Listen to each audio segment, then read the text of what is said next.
What's up, everybody? Good morning and a very happy Monday to you all. A DK show coming to you from the TDS Sports Talk studios this morning. Thanks for making us a part of your start on this Monday morning to begin a brand new work week. Whether you are listening on the radio dials, 105.1 FM, 790 AM, checking us out online at sportstalk1051.com. You've got your Alexa device. Just say, yo, Alexa, play WAYY.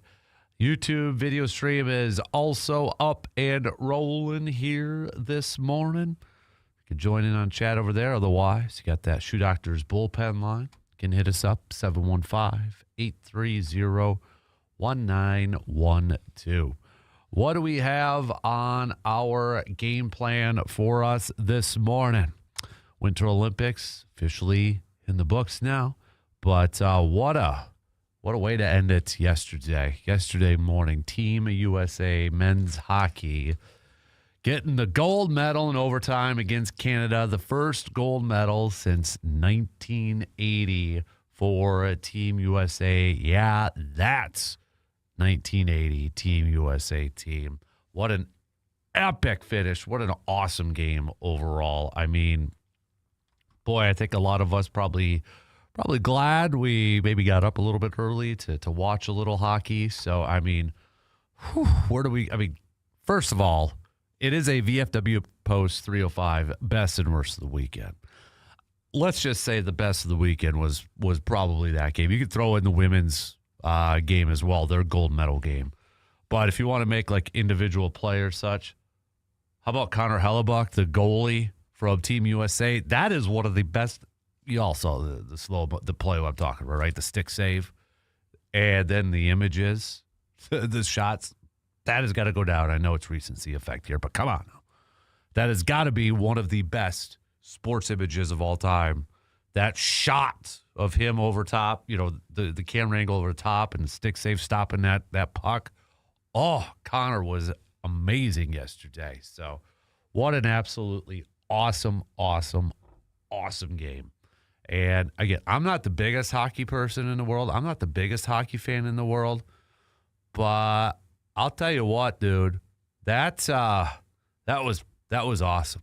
That was awesome yesterday. So, but yeah, Winter Olympics officially in the books. And I put up a Post Glass Mirror 715 Speaks poll question up on the Sports Talk Facebook page last night, excuse me. And with the Olympics, kind of in the books and such, I was just kind of curious how much you paid attention to the Olympics this year. And you can still vote. The voting is still up there if you go to the Sports Talk Facebook page. But essentially asked, did you pay attention more to the Olympics, watch it more this year, about the same, about the less, or did you maybe view it less? It was close. So far, it's close. 39% of you say, you paid attention to it about the same, like you normally would. 35% said less. 26% said more. So I would actually be in the more category. I'd be in the more category this year. So, but we'll kind of put a bow on all that and definitely talk some hockey. We don't usually talk a lot of hockey right away to open up things, but I can tell you right now we're going to be doing that. So we'll throw that on the game plan for us this morning. Elsewhere on the game plan, Brewers spring training has officially began, and 3 games in 2 days. A little split squad action yesterday, but the Brewers dropping all 3 of their games so far. But they'll be back at it today, this afternoon, 2:10, taking on the Padres of San Diego. So we'll talk some Brewers. It's Brock Wilken hitting a home run yesterday in one of the games yesterday, third base prospect. So maybe a little bit, maybe. I don't think he'll make the big league club. That would be kind of a huge step there. But he's definitely one of the guys, part of that future for that third base spot. Brings the power for everybody who wants a power third baseman. He's that guy. I know there's some talk. Maybe he's better suited to play first base at the major league level, but he is definitely a kid that can bring some pop to the plate. There's no question about it. So, But we'll talk some baseball, talk some Brewers on our game plan this morning. Bucks got back in action, going back to Friday. They picked up a win against the Pelicans, but yesterday falling to the Toronto Raptors 122-94. Bucks, I mean, they were they weren't in it at all. I mean, outside of the first quarter when they had a 5-point lead, Toronto just dominated in the final 3 quarters. Just putting on a clinic after that. But Kevin Porter Jr. and Ryan Rollins both contributing 21 points. Miles Turner back in the game, putting up 14 points. Cam Thomas coming off the bench and contributing 15 points. Bucks will be back at it tomorrow when they take on the Miami Heat in Milwaukee. So now that we've begun the last quarter of this regular season, we've got 27 more games left to go here for the Bucks. And you look at where the standings are, the Bucks have inched up a little bit closer. They're currently in that 11th spot, but still 1.5 games back from the Charlotte Hornets for that final play-in spot in the Eastern Conference playoffs. So, speaking of hoops, Badger basketball bouncing back and picking up a nice win against Iowa. And Iowa, statistically, best defense, allowing the least amount of points in the Big Ten Conference. In Wisconsin, able to pick up an 84-71 victory against the Hawkeyes. Nick Boyd, dude, just keeps balling and keeps impressing. 1 rebound away from a triple-double for Nick Boyd in yesterday's game. He finished with 27 points, 10 assists, and 9 rebounds. Dude was in fuego. Nolan Winter, 18 points. John Blackwell contributing 13, just 2 of 8 from the field for John Blackwell. Austin Rapp coming off the bench and contributing 14 points. So Badgers improved to 19-8 overall, 11-5 in Big Ten play. Wisconsin is currently 2 for 6th in Big Ten conference standings. They're 1 game behind Michigan State and Purdue and Nebraska. Nebraska, Purdue, Michigan State tied for 3rd. Illinois is in 2nd, but Michigan still in control even after losing over the weekend. But Michigan's up 2.5 over Illinois. And then it's kind of almost a race, it feels like, for that 2nd seed, maybe for the Big Ten Conference Tournament. So next up for the Badgers, going to be coming up on Wednesday when they do a little West Coast trip. They're going to be taking on Oregon on Wednesday. Then they've got Washington on Saturday before returning to the Kohl Center for one more home game of the season against Maryland. And then they wrap up their season on March 7th against Purdue. So just 4 games left to go in the regular season here for the Wisconsin Badger basketball team. So we'll talk some hoops, both pro and college. What else do we got on the docket here this morning? It is a Monday morning, so it means I'm not saying, but I'm just saying. Give me your best sports takes, sports opinions, you know how this works. I'm not saying blank, but I'm just saying blank. All right, best ones, I'll read up on the air this morning, okay? Also, we'll do some local sports roundup with Justice Cleveland coming up in the 9 o'clock hour. I know we got boys high school state brackets. Altoona 1 seed, I saw. We got girls basketball starting up this week for postseason and such. But we'll break it all down with JC in the EC and a little bit of a shakeup in the WIAC conference for football, too, because Matt Walker, head coach of UW River Falls, the national champs, he's going to the D1 level. He is now the new head coach for Drake football. So probably no big surprise with the success and definitely with that dynamic offense at UW River Falls, but getting a Division I opportunity. So the defending champs going to be looking for a new head coach, our friends just to the west of us. So, but again, we'll do some local sports roundup brought to you by Carpet City Flooring Center with our guy Justice Cleveland coming up in the 9 o'clock hour. So that's your game plan for us this morning. Let's pitter patter. Let's get at her, shall we? Start to hit me up with some messages, 715-830-1912, and that Shoe Doctor's bullpen line with some text, or join us on the YouTube chat as well. Let's get things rocking and rolling here this morning.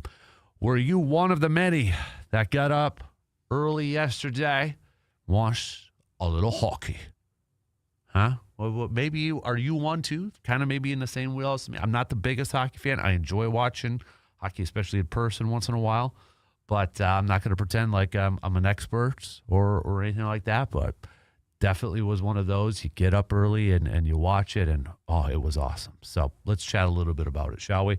We'll take our first break, and we'll get things going here this morning with the leadoff coming up after these quick words.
When it comes to fresh, convenient, and delicious, Hy-Vee and Eau Claire has you covered. Fresh produce, premium meats to bakery favorites and ready-to-go meals. Everything you need is under one roof. Planning dinner tonight, grabbing some lunch on the run, or stocking up for the week? Hy-Vee makes it easy on you. A store that feels like your neighborhood market, just a little bit bigger. Plus, with daily, weekly deals and seasonal specials, there's always something new to discover. Hy-Vee and Eau Claire, where there is a helpful smile in every aisle. Good to hear from the Hall of Famer G-Man already this morning. What a Sunday fun day yesterday. USA Hockey and Badger basketball got the win. And let's give the honors this morning to the leadoff with USA Hockey. What an epic game yesterday. I mean, we all know the storylines leading into it and afterwards and such, but it lived up to its billing. Did it not? Maybe even more so. I mean, you get the two rivals of Team USA, Team Canada, excuse me, and you get overtime, and you get the walk-off goal at the end. I know I already said it, but VFW Post 305, best and worst of the weekend. You could say these hockey games, but if I had to narrow it down just to like an individual and such, the goalie from Team USA, Connor Hellebuck. I mean, the performance that he had in that game yesterday, an insane stick save.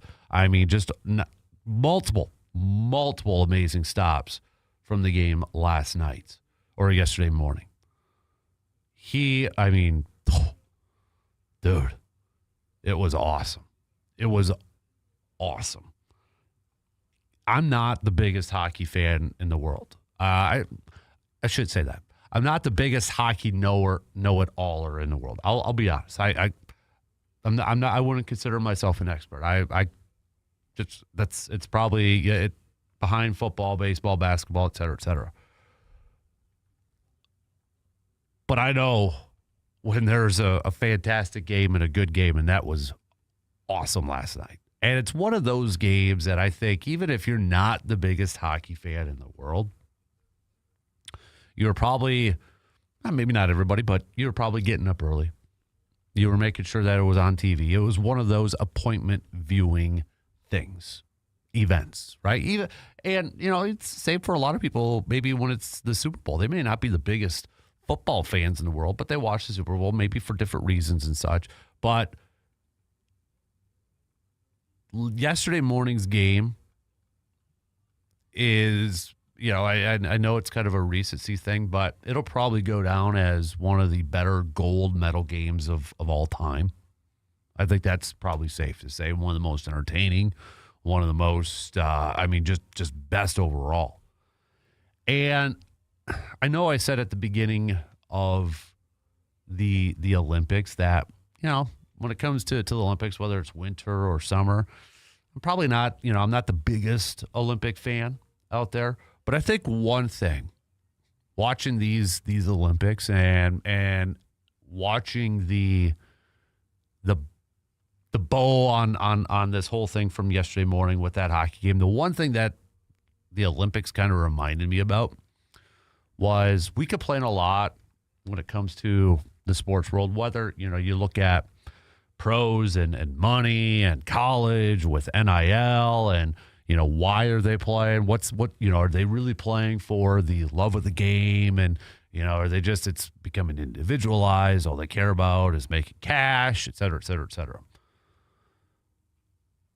Watching the Olympics and especially that game yesterday, it reminded me of something about why the Olympics are actually pretty cool. And it's something that I have to probably do a better job of reminding myself when we get to whether it's the Winter or Summer Olympics. These are athletes that are doing it for the love of the game. And seeing the emotion from both sides, Team Canada and Team USA, after that game yesterday, I think is a perfect example of why sports is amazing, is awesome, but it could also be one of the biggest heartbreaks of your life, whether you are an athlete or whether you are a fan. I mean, seeing the looks on the faces of Team Canada and just the sheer disappointment, sadness, distraught, however you want to describe it, and seeing the jubilation, the excitement from Team USA, it is both the awesomeness of sports and, well, the poopiness of sports. The highs and the lows. You can't have one without the other. That's being a fan of sports. That's being a part of sports. You can't have one without the other. If you are going to be a sports fan, if you are going to commit yourself to being an athlete, You are going to have success, but you are probably more times than not going to have more failures when it comes to overall success. It's just the odds are going to play that way because, well, there's only one champion. There's only one, team that sits on top.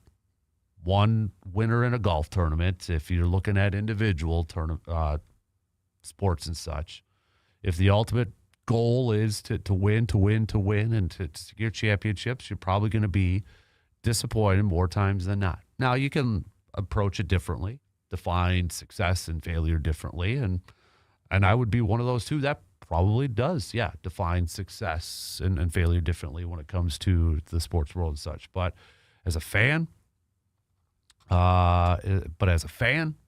when it comes to the sports world, we cheer for our teams because we want to see them ultimately win, right? And it was just, I think, watching that game yesterday and putting a bow on everything, it reminded me of why I love sports, but at the same time, why sometimes being a sports fan can be super stressful, super disappointing, because you invest so much into your team as being a fan, right? And Mike Tirico was amazing. I'll play the clip here, but if you didn't see Mike Tirico yesterday, first of all, you want to talk about best and worst. Our VFW Post 305 best and worst. Best Mike Tirico going straight from a Super Bowl, hopping on a plane and doing the coverage and being the main lead for the Winter Olympics. Dude was awesome and probably one of the more underrated, I would still say, probably one of the more underrated sports personalities out there. But he hit it on the head talking about how, sports can bring a lot of people together. And I think it was a good reminder for me. Again, not proclaiming, saying I'm not the biggest Olympics fan. I watched it more this year. And I think it's just something every couple of years now I got to remind myself when it's coming up next, whether it's the summer ones or whether it's the winter one. It's just a nice, good palate cleanser that, all right, these are teams and these are athletes that are really going out there and they are playing for the love of the game, and they are playing for or participating or competing for the right reasons. Because sometimes in our other sports world, whether it's the pro or college, let's be real, we tend to question, are they doing it for the money? Are they doing it for this? Are they doing it for that? At times it can be frustrating. But when it comes to the Olympics, and that's the thing too, we have our own teams when it comes to the NFL or Major League Baseball or the NBA. But when it's like Team USA, the majority of us, hey, we're actually fans of the same team for once, right? So that's the pretty cool part too. Let me bring up what Tirico said yesterday, because if you didn't, it's only about a minute. But it's a good message, I think, for sports fans, but also if you've got youngsters, you got some young people who are just diehard sports fans, and at the age, okay, my kid, 8 years old, you ask him what he wants to do. Yeah, he's probably going to tell you, I want to be a basketball player. But when spring and summer rolls around, it's going to be a baseball player. When fall rolls around, it's going to be a football player. Whatever the season's going to be. Don't diminish that dream of these kiddos. And Tirico, I think yesterday, put a fantastic bow on it. This was from NBC Sports yesterday. Let's see if I can bring it up here. Here we go. All right. Because of a drought that almost lasted a half century, those teams are revered. They are held on to forever. And what happened today doesn't take away from the greatness of those teams or the meaning that those teams have in U.S. hockey. But what you saw today was the build of a generation, inspired perhaps by that team that lost in 2010 in Vancouver to the Sidney Crosby golden goal in overtime. Or the team where TJ Oshie had all those shootout goals in 2014. That's when these guys were doing what you're doing, watching on TV. And they were young, and they were living the dream. So for all the young people out there, not just the hockey, but all the Olympics you've watched, those dreams are formed now. Go chase them and go get them. Because our country loves sports, and it brings us together unlike anything else. And if you didn't know that, if you haven't been watching the last 2 weeks, you saw it in Team USA hockey, winning the gold over their arch rival Canada here in Milan to wrap up these 25th Olympic Winter Games. I think he summed it up perfectly. The GOATs. One of the GOATs, Mike Tirico. I mean, that's so eloquently put by Tirico yesterday after that hockey game. But, man, watching that game, yeah, if Team Canada would have lost, I'm sure there would have been a lot of down faces. There would have been a lot of down, probably hockey fans, Team USA fans today. But again, that's what comes with being involved in sports, right? Can't have the highs without having the lows. But, man, that's why today's a Victory Monday. And you go to the women's side, too. Taking down Team Canada in a game that I think we all kind of thought was going to be, closer than their first matchup. And it was.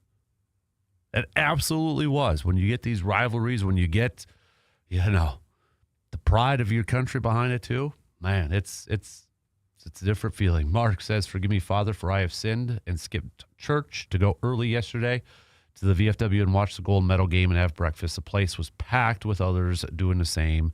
It turned into an impromptu watch party with everyone cheering between bites of omelet." Wow, was that exciting. Yeah, man. All right, let's take a quick break. Continue to send us your thoughts, though. Hit us up, 715-830-1912. We'll be right back in just a couple minutes.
When it comes to glass, clarity matters. At Post Glass and Mirror in Chippewa Falls, you'll find expert craftsmanship and dependable service for your home, business, or vehicle. From custom shower doors and mirrors to window replacements and auto glass repair, they do it all and they do it right. Whether you are upgrading your space or fixing a crack before it spreads, Post Glass and Mirror delivers quality that you can see. Local, experienced, trusted. Post Glass and Mirror in Chippewa Falls. Clear solutions built to last. One thing I forgot to mention, too, talking little hockey from yesterday.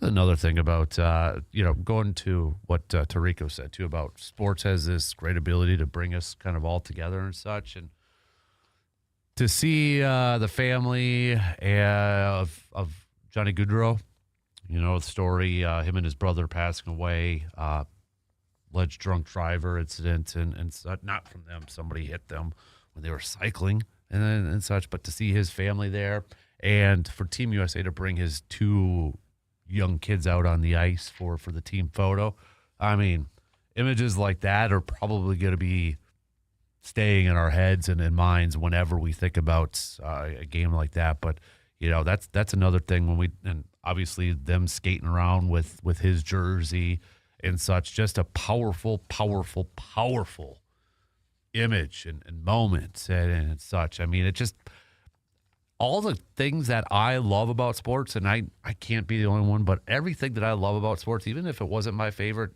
sport or anything like that, but all the things I appreciate and love about sports was in that game yesterday. A competitive game, drama, great plays, jubilation at the end, great moments. It had everything. It had everything. And man, I think, a lot of us we wish all of our teams kind of experienced that and such, but it had a touch of everything. I don't know how else to describe it. Everything that I love and appreciate about sports, it's just, we had it from that game yesterday. Just fantastic. And again, I know we put up a Post Glass Mirror 715 Speaks poll question on our Facebook page, but excuse me, if you did vote or you did and you kind of want to chime in on it, I'm genuinely curious. How much did you watch the Olympics this year? How much did you pay attention? Did you pay attention or follow it more, maybe than years past? About the same or less. I'm in that category of more. And I'm glad that I paid a little bit more attention to it this year, because I think it's, again, like I was saying a while ago, I think it's a really good reminder for me, kind of going forward, that all right, this is what sports is about, and this is what sports should be about going forward.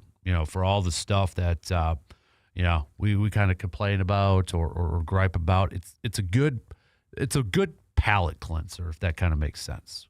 It's just a good reminder for everything. So, final medal counts: Norway leading the way with the total medal count and with gold medal as well. But hey, USA getting the most gold medals that they have ever gotten, though, too. So Norway with 41 total medals, 18 gold. United States finished second in total and second in gold medals, 33 total medals, 12 gold. Their breakdown for Team USA: 12 gold, 12 silver, 9 bronze medals. So, and then after that, I mean, you had Italy had 30 total gold and then 30 total medals and 10 gold.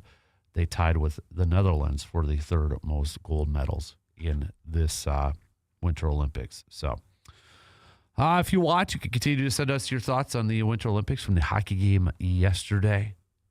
And so I did see this image. Wow, that's a really good image. They put side-by-side photos going back to the World Series with the Blue Jays and the Dodgers, the out at the plate. Just, I mean, a matter of inches in Game 7. Remember the play? You guys and gals remember the play I'm talking about, Game 7. And then that stick safe from yesterday's hockey game. inches when games get decided by inches. And this is like plays like that. This is another thing, too. The players decided these games. The players were the ones making these amazing plays. We're not talking about, calls. Did they get it right? Debates or, was this a penalty? Was this players were just making plays. It's some great plays. By the way, I got to ask, what do you guys think about the 3-on-3 for overtime? Yeah, I saw some debate about it. Now I know there's probably, for Team Canada and such, I did see some people say, well, if it was 5-on-5, Team Canada or whatever. But just generally, okay? Just generally. Do you like the 3-on-3? Would you have liked to have seen them, 5-on-5 or was it too gimmicky or what were your thoughts on it? Hit me up. What were your thoughts on it? I kind of liked it. To be honest with you. A little 3-on-3 action at the end. So, we'll get plenty more hockey talk and Olympic talk coming up throughout the rest of the program here and such. So, again, you can join in on the chat. Hit me up, 715-830-1912 on that Shoe Doctors bullpen line, or you can join in on the YouTube chat. Really quick, Bucks yesterday were also in action. We're going to get to some baseball talk here coming up probably in the next hour, but with the Bucks season picking back up. Friday night, they picked up a win against the Pelicans, but then yesterday falling to the Toronto Raptors. Right now, the Bucks 24-31 on the season. Not quite, if we do it mathematically, not quite to the final quarter of the regular season yet. But they're up in the 11th spot. Chicago is just falling down big time. I mean, they traded away practically their entire team and got a bunch of new guys in by the deadline. But they have lost 9 in a row. So them and Milwaukee flip-flop spots here. Bucks are still 1.5 back from a Charlotte Hornets team that finished that stretch before the All-Star break. They were hot. So 1.5 back from the Hornets. They're 2 back from the Hawks, who are in that 9 spot. If you're looking, maybe it sure looks like the breakdown right now, and a lot could change in this last quarter of the season and such. But you look at it, Atlanta and Charlotte. Bucks are just 2 back from Atlanta for that 9th spot, 1.5 back from Charlotte for the 10th spot. But then you look at Miami and Orlando, who are currently 7 and 8, and you're talking about 5.5 games back from the Bucks for that spot. So, and then Philadelphia is just barely hanging on. Look at the breakdowns of this. You got Detroit that has a 5.5 game lead over the Boston Celtics, who are in second. But it's like, okay, Detroit's tier 1. Boston, the Knicks, and Cleveland are about tier 2 because Cleveland's in that 4th seed right now. They're 2 games back from Boston. Then there's maybe a little bit of you got Toronto there, who's 9 games back. They're in the 5th spot, 9 back from that top spot. And then you got the other one between Philly, Orlando, and Miami, all within a half game of each other. And then there's another drop off. It's kind of looks like how it's playing out in the Eastern Conference right now. Western Conference, I mean, Oklahoma City's still at the top, but you got San Antonio 3 games back. And then you got a mixed jumble of players. Denver, Houston, the Lakers, and the Timberwolves are all within 1 game of each other. You throw in Phoenix, who's in that 7th spot right now. They're a couple games back from Minnesota. So, again, it's kind of interesting how it's kind of breaking down when you look at both of these conferences so far as we start to approach the final quarter of the regular season when we do it mathematically, because Bucks are about 67% of the way through their season. So I know Doc Rivers was asked yesterday before the game because Giannis, again, was doing some on-court work and such and kind of progressing, but he was asked, possibly maybe at the end of the week and typical Doc Rivers fashion. He's like, I don't know. So we'll see. But it sure seems like it's getting a little bit closer to the return of Giannis and such. So, all right. We'll take a quick break, and then we're going to wrap up the first quarter. We'll be back after these quick words.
Tax season is here, and what about that refund check? Hey, it's more than just extra spending money. It's an opportunity. This year, why not invest it right where you live?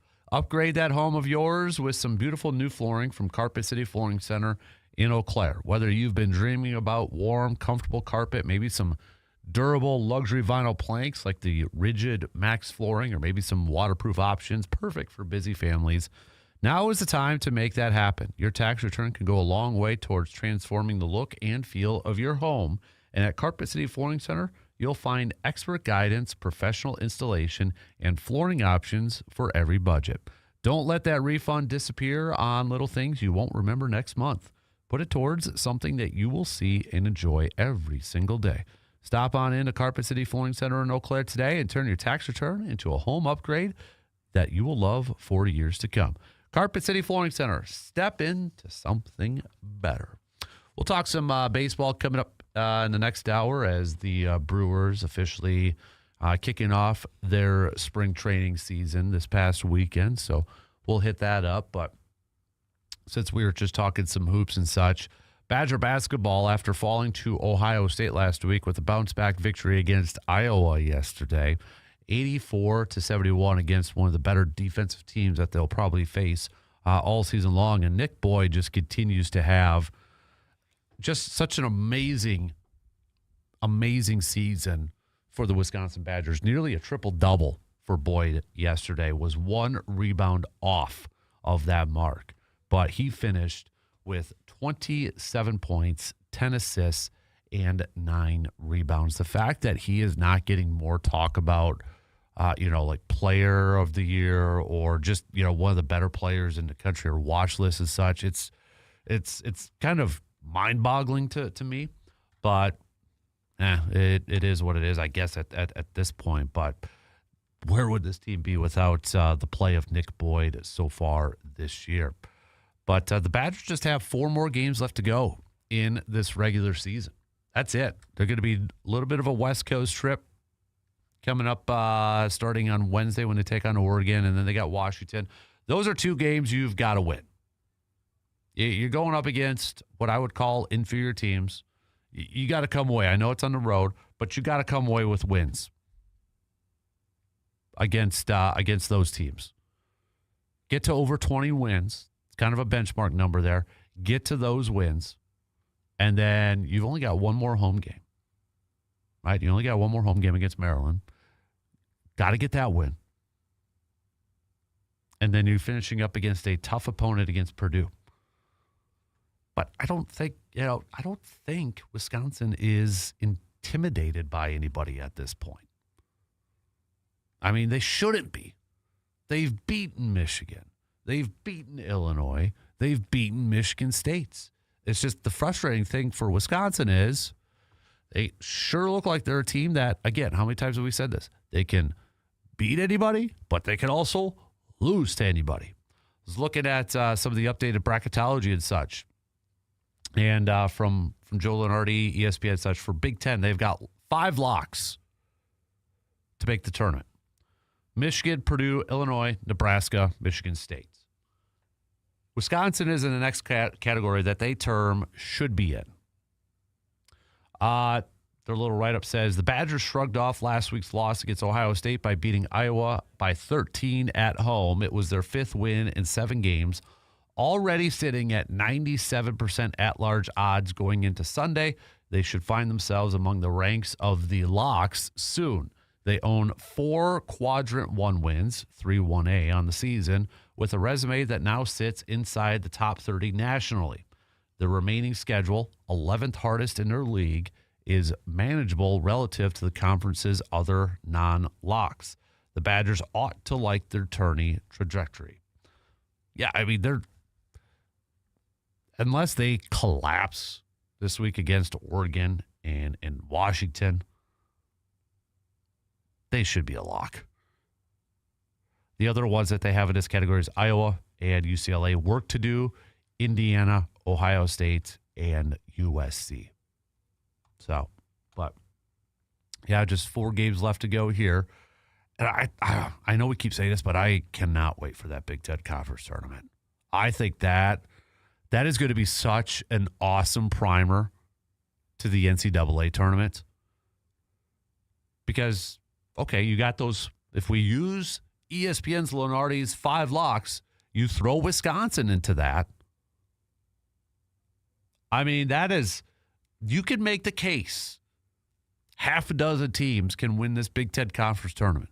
Michigan will obviously be favored. They'll be sure looks like, they're going to be the 1 seed. But you got to fight between Illinois, Purdue, Nebraska, Michigan State for that 2 seed. Heck, Wisconsin's only 1.5 back from that thing, too. This is going to be such and hopefully this benefits these teams in the conference when it gets to the when it gets to the NCAA tournament, playing in this conference tournament. I can't wait for this thing. I mean, it is going to be fun. And then you got desperate teams, maybe like a UCLA, an Iowa, an Ohio State, in Indiana, that might be approaching that Big Ten Conference tournament with the thought, hey, we've got to win a few games in this thing for us to solidify or secure our spot in the big dance. Those are dangerous teams when you come to conference tournaments, when they got a lot to play for. So you throw all that in there too? Ooh, I can't wait. Bring it on. Bring on the conference tournament. I can't wait for this thing. It's going to be a lot of fun. All right. So we got a couple minutes left to the top of the hour. We'll talk some baseball coming up in the next hour. Also, hey, it's the NFL Combine. Kind of maybe an informal poll question. I might make it our post-Glass and Mirror 715 Speaks poll question coming up later on today. But just to throw it out there right now for the rest of you. With the Packers not holding a first-round pick, if you really get into the draft, you get excited about the draft, you get intrigued with the draft, and maybe with the Combine coming up, it's kind of, that's like your kickoff to draft season and such. With the Packers not having that first-round pick, does it take a hit for you in terms of your excitement? Or does it take, a little bit of, I'm probably not going to pay attention to it as much anymore? Or do you go on the other side and be like, okay, they don't have a first-round pick, means I'm really going to get into, focusing on day 2 picks. I love day 2 picks. I love round 2s and round 3s. And maybe some of it has just been because Green Bay's first-round picks kind of been lackluster over the years, where it sure seems like they draft based off potential, whereas day 2, it's like, okay, those guys have the opportunity to play right away and be impactful players right away. But with no first-round pick for Green Bay, how are you kind of maybe approaching draft season this year for Green Bay, with the Combine officially getting underway this week? Goody, I think I saw, speaks tomorrow morning while we're on the air. So, again, he'll obviously reveal all the draft plans when it comes to Green Bay. So, but, I'd be curious if I asked him one question and try to get a truthful answer, because I know the answer he'd say is like, oh, it wouldn't change anything. But I'd ask him, like, okay, with no first-round pick, does your approach change? Does it, is it going to be different at all? I would probably say not, just in case you don't know how the draft board's going to kind of play out and such. Guys fall. Guys are there where they probably didn't expect to be, et cetera, et cetera. But, all right. There's our shot clock. 1 in. First quarter's in the books. Second quarter, we'll tip it off coming up after these news updates.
All right, second quarter kicks off right now on this Monday morning of February 23rd. Thanks for hanging out with us. Appreciate making us a part of your start.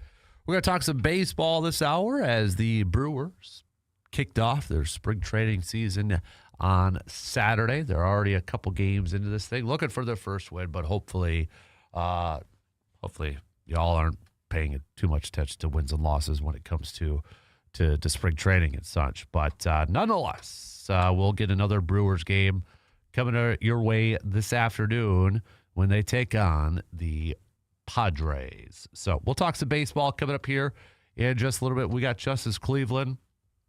I'll be joining us 2 hours from now in the 9 o'clock hour.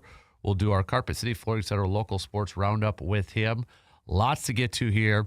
Even on the college side of things, if you missed it from last night, Matt Walker, head coach of UW River Falls, is taking a D1 job.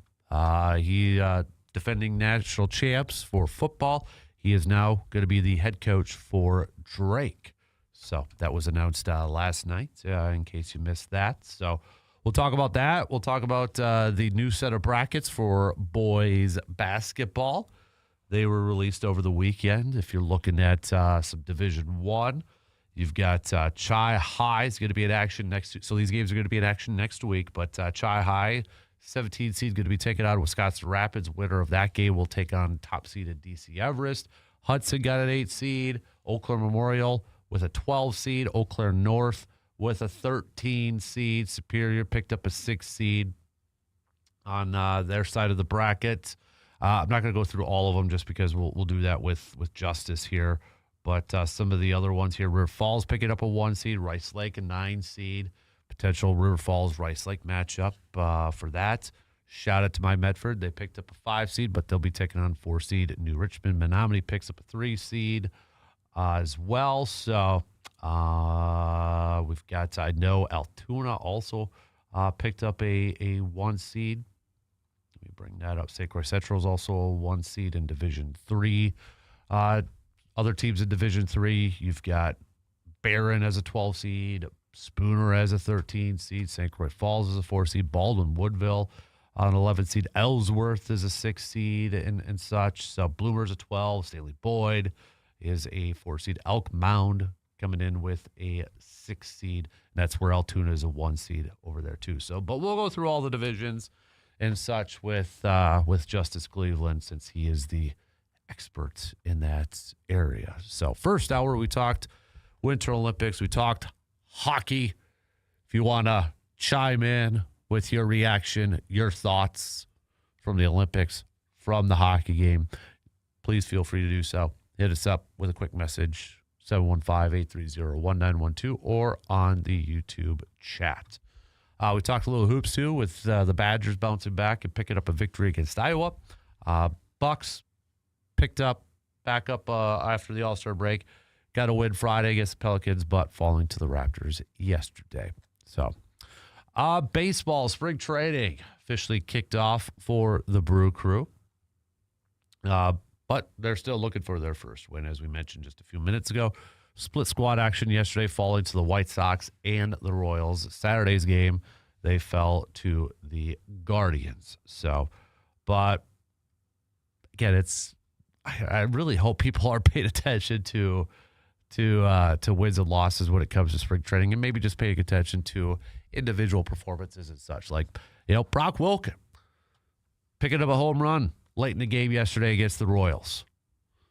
I don't think he will make the opening day roster, but he is definitely a part of that group, that third base group where there's some youngsters. There's some depth there when you look at it from a minor league side of things.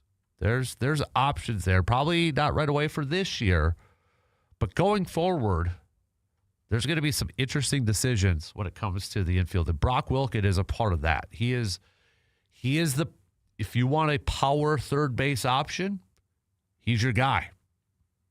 The Wake Forest product who has undergone a lot of, bad fortune when it comes to injuries and such. Now, there is some talk. Is he better suited to play first base at the major league level? I mean, he is not, I guess, a typical left side Brewers infielder when you talk about size, because the guy Well, he's 6'4", 225, all right?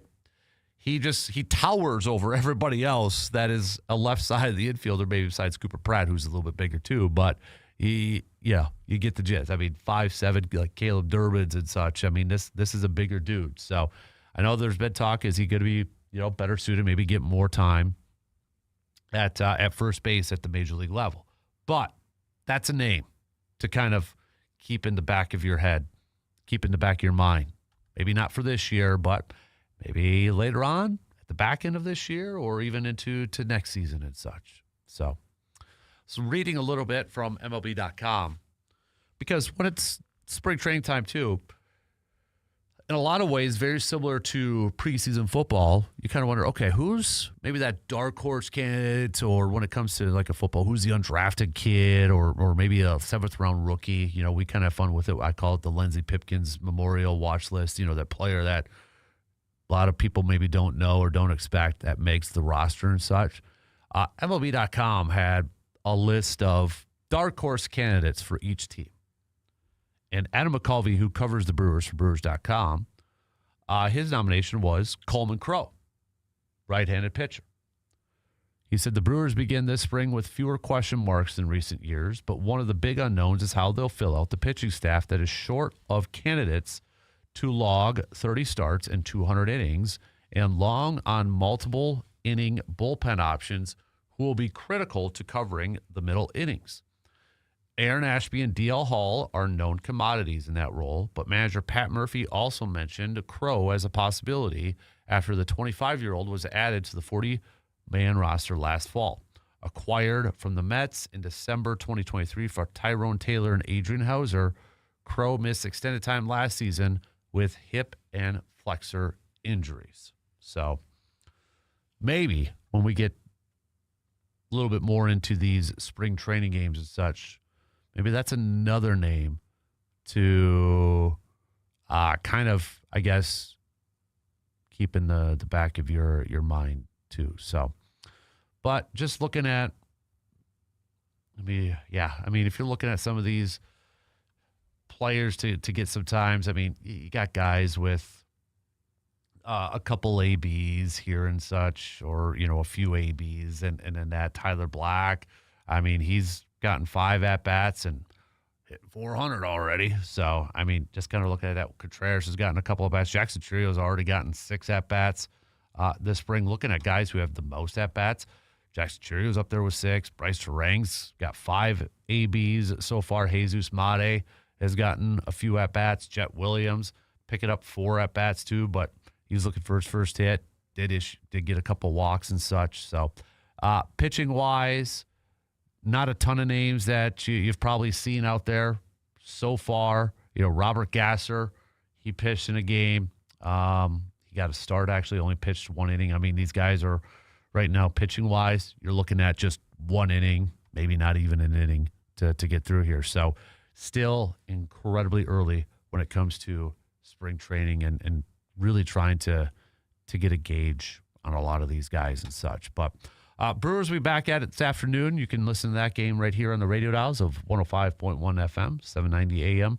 Coverage will begin at 2 o'clock. First pitch around 2:10 as the Brewers will be taking on the San Diego Padres. So, all right, let's take a quick break. Don't forget, it is a VFW Post 305 best and worst from the weekend. Hit me up with your best and worst. Also, what is your, I'm not saying, but I'm just saying. Fill in the blanks, all right? I'm not saying blank, but I'm just saying blank. Hit me up. Let me know. All right, we'll take a quick break. And we'll be back with plenty more coming up after these quick words.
Pain doesn't have to slow you down. At Chippewa Valley Orthopedics and Sports Medicine, their experienced team is focused on getting you back to doing what you love, whether that's competing on the field, staying active, or simply moving without discomfort.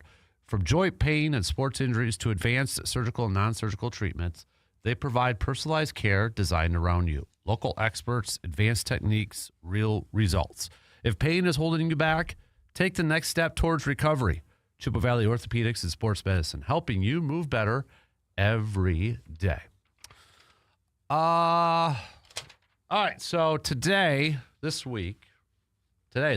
begins Combine Week. Kind of, I guess technically if we really want to get down to the brass tacks, a lot of it kind of maybe kicked off yesterday looking at early player arrivals. I'm just looking at the scouting combine schedule here right now. But today you've got, punters, kickers, defensive linemen, and linebackers, orientation, team interviews, registrations, et cetera, and then also defensive backs and tight end early player arrivals. So, but this is kind of I'm not saying, but I'm just saying. I'm not saying that nobody cares about the NFL Combine. I'm not saying that the NFL Combine still isn't a big thing out there in the sports world, but I'm just saying, for me personally, it's lost a little bit of interest for me. I'll be honest, maybe years ago, I was really into the Combine, and I think it was just because part of it for me was like, this was the kickoff to the draft. I love the draft, right? I love the NFL draft. I love doing that. A lot of you I know are interested in the draft too and such, but love doing my mocks. I love trying to figure out and pretend to be a general manager for a hot minute and just try to figure out what a team's going to do and such. And part of that was the Combine and such. I personally, just from the outside looking in, I do feel like it's lost a little bit of its luster though too, because I think there's more of an emphasis now on pro days for some of these players. Not all of them. And for some of them, though, too, the emphasis on pro days maybe for the top tier guys or the guys that are expected to be drafted fairly high, like, Mendoza from Indiana's probably going to be the number one pick. He ain't thrown at the Combine. He wants to throw at his pro day, wants to help out, some of his other players and such. But I don't know. Is the Combine, would you say it's over? I don't think it's overrated, but I feel like some people might think it is. Let me back up a little bit. I think it's maybe overrated in some areas. I think where teams perhaps get the most out of this is probably, I think it's probably the interviews and the medical backgrounds. Like, I'm looking at the schedule, okay? You've got medical exams. You've got ortho exams. You've got, obviously, the interviews and such. That, to me, is probably where we see the most benefit, or where teams see the most benefit when it comes to the Combine. Because I think if you are a team and you are basing your pick off of the results from a Combine, then you're going about it the whole wrong. You're going about it the wrong way. That's not the way to build the roster. Now, can maybe guys move up or down on the board based off their workouts and such? Yeah, we've seen that before. We've seen that happen. There's no question about it. But I think just for me, I think the biggest benefit from the Combine, even though it's the things that we watch and the things that we can only see on TV and clips is the, the 40-yard dashes and the bench presses and the vertical jumps and all that sort of stuff. I think teams get most of their stuff out of the medical checks and their interviews. One of the things I will say that comes out of this stuff when it comes to Combine Week. Once in a while, we'll hear about some crazy interview questions, right? I mean, I feel like every year we find out about another weird, just out of the blue question that teams ask these prospects,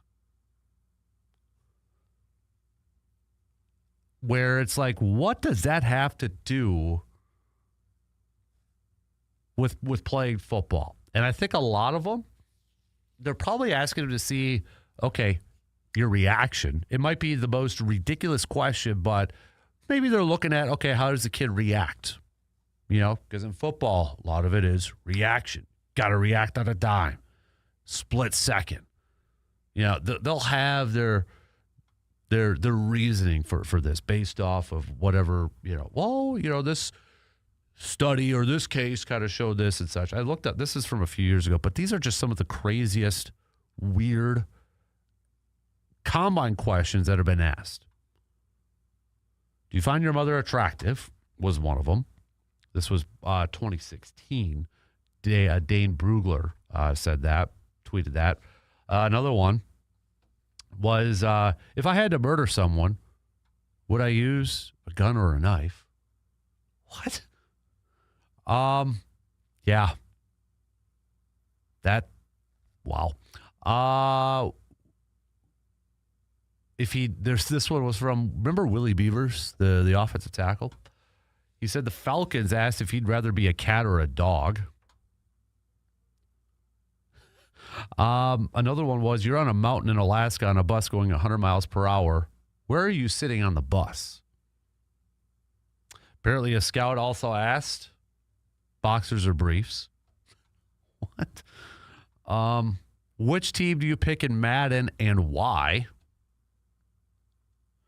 Another one was, what kind of fish would you be? One player was asked during combine interviews if he was afraid of clowns. All right, let's have a little fun with this. I know I'm going to kind of spur it on you here, but let's have a little fun with this. And I'm probably going to save your responses, and I'm going to make this maybe a segment for an episode of the Man Cave podcast. But you are a scout, and let's give me your reasons why you would ask. Come up with a crazy, goofy, funny combine question. I'm looking at you like C-Bomb and Surveyor, you types, okay? Come up with a combine question. Just a funny, crazy one that you would ask a pro. Give me your reasons why. Like, I want to know, let's use one of those, like the ones I just listed. I would ask if somebody would rather be a dog or a cat, because if they pick cat, that means they're blank, or if they pick dog, that means they're... Let's have some fun with this one. But, yeah, there's been some just ridiculous questions that have been asked for the years. That's kind of one of the things, too, that I'm interested in or just kind of curious to see if any more pop out this year. Whether those prospects, reveal that or not. So, what are some of the other, maybe some of you know some of the other weird ones that have been out there. I just did a quick Google search and found some of them from an article a few years ago. Here's one from last year. Some of them I don't even want to bring up because I think they're really inappropriate and such, but that one's not going to load. All right. Let's have a little fun with this. Okay. Make it appropriate, though, to yourselves. Let's take a quick break. Plenty more to get to. Continue to send me your VFW Post 305 best and worst from the weekend. If you missed our chats about hockey in the first hour, if you want, hey, did you do anything special with the game yesterday? Did you get up early? Did you go somewhere? All that fun stuff.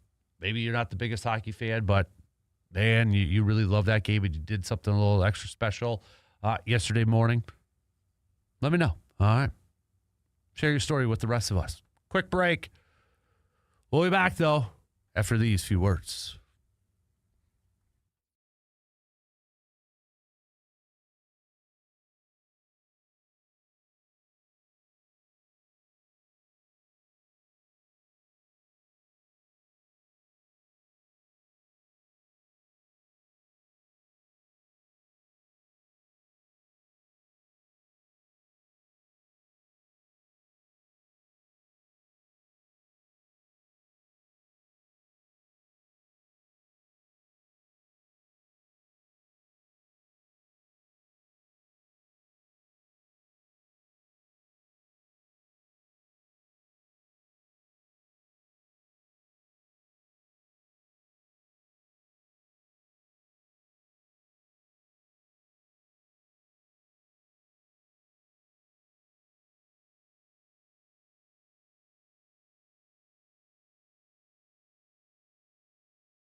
Accidents happen. Getting back on the road, though, shouldn't be stressful. At Superior Auto Body in Eau Claire, you'll find experienced technicians, quality craftsmanship, and service that you could trust.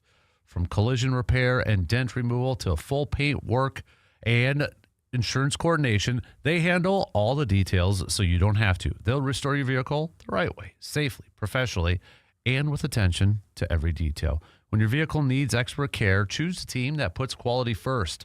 That's Superior Auto Body in Eau Claire. Bringing your vehicle back to life, one repair at a time. Superior Auto Body are good friends and partners for backyard dreams. Let's catch up on a few messages on that Shoe Doctor's bullpen line this morning. It's about time Surveyor chimes in here. I've been waiting for Surveyor. I don't know where the heck C-Bomb's at this morning. Dude's like still sleeping or something. Surveyor says, USA, USA, USA. What a game. And all the Canadians just saying how they dominated the game. You might have owned the time in the offensive zone, but you didn't own the scoreboard. Still love you, but I'll refrain from that part. I don't need to start any wars or anything. Personally watched the game with a T-bone and a nice creamy pint of Guinness. Okay. I got to ask you, Bob, like, what was that? Where did that idea come from with the T-bone and the Guinness for breakfast? Was that just on a whim? Was there a reason behind that? I got to know. All right, because when you sent that yesterday, I was like, ooh, all right. I'm not saying, actually this would probably be a better Am I Wrong Wednesday, but I'm just going to, I'll throw it out right now. Am I wrong for thinking Sunday morning games are like the best when it's football in the NFL? Like when Green Bay was over in Europe and they had like an 8:30 kickoff, I was okay with that. On a Sunday morning games, big time games. Am I wrong for thinking maybe it's an age thing? Maybe I'm just getting up there and such, but I kind of like them, to be honest with you. You wake up, you're watching a game, it's over with maybe 10 or by lunch, and there you go. I like it. I liked it. So, Surveyor says, had a T-bone thawed and Guinness in the fridge already. Said, what's more American than cracking a cold one prior to 8 a.m.? Yeah, that's a good point. That's a good point, C-Bomb. Or Surveyor, excuse me. So, good stuff. Yeah, quite a few of you saying yes for the more. One person says no, but, boy, we had like 5, 6, 7 texts come in already and say yes to the morning games over there. All right. So, not the only one. All right. Rest of you, did you do anything special yesterday for the game? For the hockey game? I just kind of rephrase what I said in the first hour. I'm not the biggest hockey fan in the world. I'm not going to pretend like I'm a hockey expert or know all this and that, but man, it was just watching that game yesterday again was just, I think, a good reminder of why we're sports fans, why we love sports. From both sides, you could see the sadness, the pain, the anguish on Team Canada. We've all been there, probably more times than jubilation, than excitement, right? We've been on that side before, whether you are a Packers fan or Brewers or Bucks or even from other Olympic games. We've all been there, and probably more times than not. But to see the excitement, the jubilee, and just the amazing game, that to me was like, if you were to describe to somebody why you love sports, you probably play that game. You throw that game up there. It may not be your favorite sport, but you play that game in there. And you play, and another reason too is just because you could tell. I mean, and it's a good reminder, I think, for me personally when it comes to the Olympics and such. And I know I've said that I'm not the biggest Olympic fan, but it's a good reminder in what these Olympics, I think, I've watched more than I think I probably have in years past, just to, okay, I want to dedicate some more time to this and watch a little bit more of this, and especially with the youngster and such. And I think it's a good reminder, like, okay, this is why we love sports. They're playing for the right reasons, because a lot of times in our other sports world, whether it's the pros or whether it's the college level, sometimes we're complaining about, okay, are they, it's all about the money. Baseball, what are we talking about? Oh, it's high payrolls.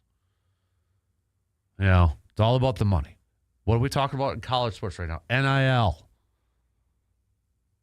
transfer portals. Who players going to make more at different schools? Football wise, we focus, I think, a lot on some of the negative parts when it comes to the other sports world. But the Olympics, I think, is a good palate cleanser. It's a good reminder why we originally began to love sports and appreciate sports. And they're playing, for gold. They're playing for pride. They're playing, for the love of the game and such. And I just think it was a good reminder for me personally, watching these Olympics, but also watching that game yesterday. That's why I love sports. And to see the reaction, I think, from social media, from so many other fans,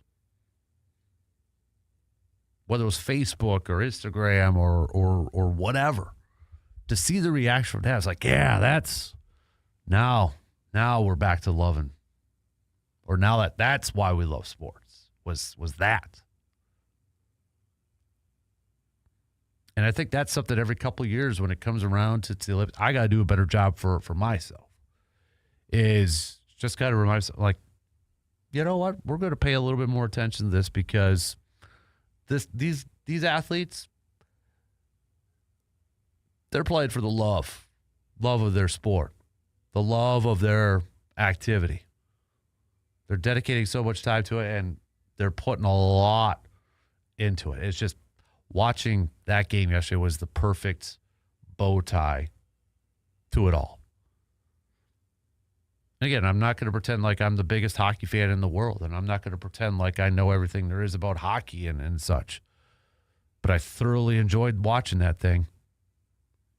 That was such an amazing game, and I know recency effect is probably going to be out there, but probably one of the better games that I've been able to watch. Right? It was awesome. And I think it was one of those games for a lot of people, even if you're not a hockey fan, even if you're not quite sure, like, okay, what's offsides or don't understand a lot of the rules when it comes to that. I think a lot of people were thoroughly entertained. But, man, you want to talk about some great plays? Connor Hellebuck, the goalie, whew, dude was in fuego yesterday morning. I don't know how he made some of those stops, especially that stick save. The slow-mo, the still camera photography of that save, that stop just makes it even more epic. That guy was balling out. It was awesome yesterday. And then you throw in the, Johnny Gaudreau with his family, the team bringing out his two young kids, skating around with his jersey. Again, that's another element of why I flippin' love sports, man. It's sometimes it's just bigger than the game itself. There's a lot of different things I love about sports, and it just that game from beginning to even the post game was a lot of reasons why I love sports. It was a perfect example of that yesterday. All right. We got to take a quick break as we approach halftime here, but anybody else do anything like Surveyor said? Okay.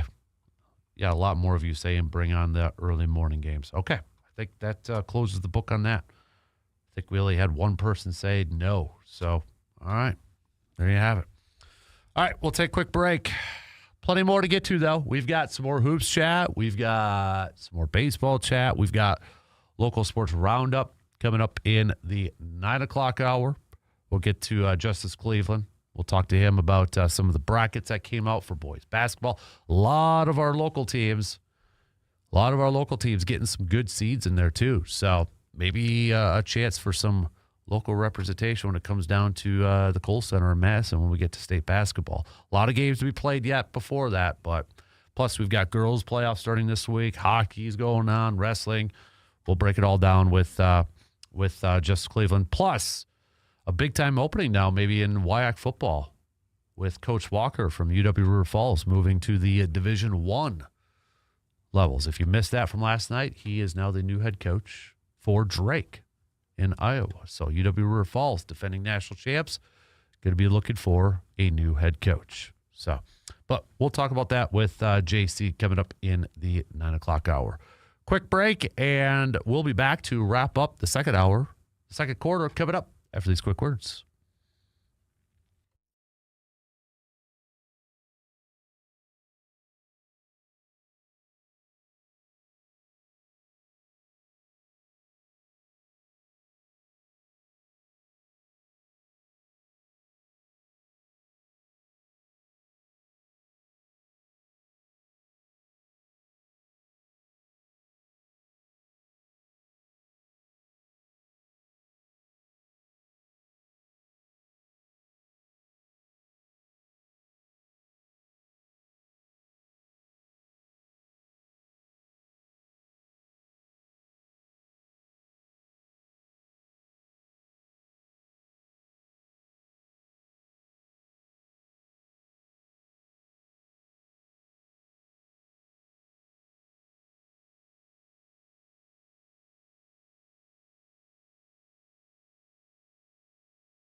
When it comes to quality meats, you don't guess. You go to the experts at Mike's Star Market in Eau Claire. You're not just buying meat, you're buying experience. Hand-cut steaks, fresh ground beef, house-made brats, and sausages. Thick-cut chops done exactly the way you like them.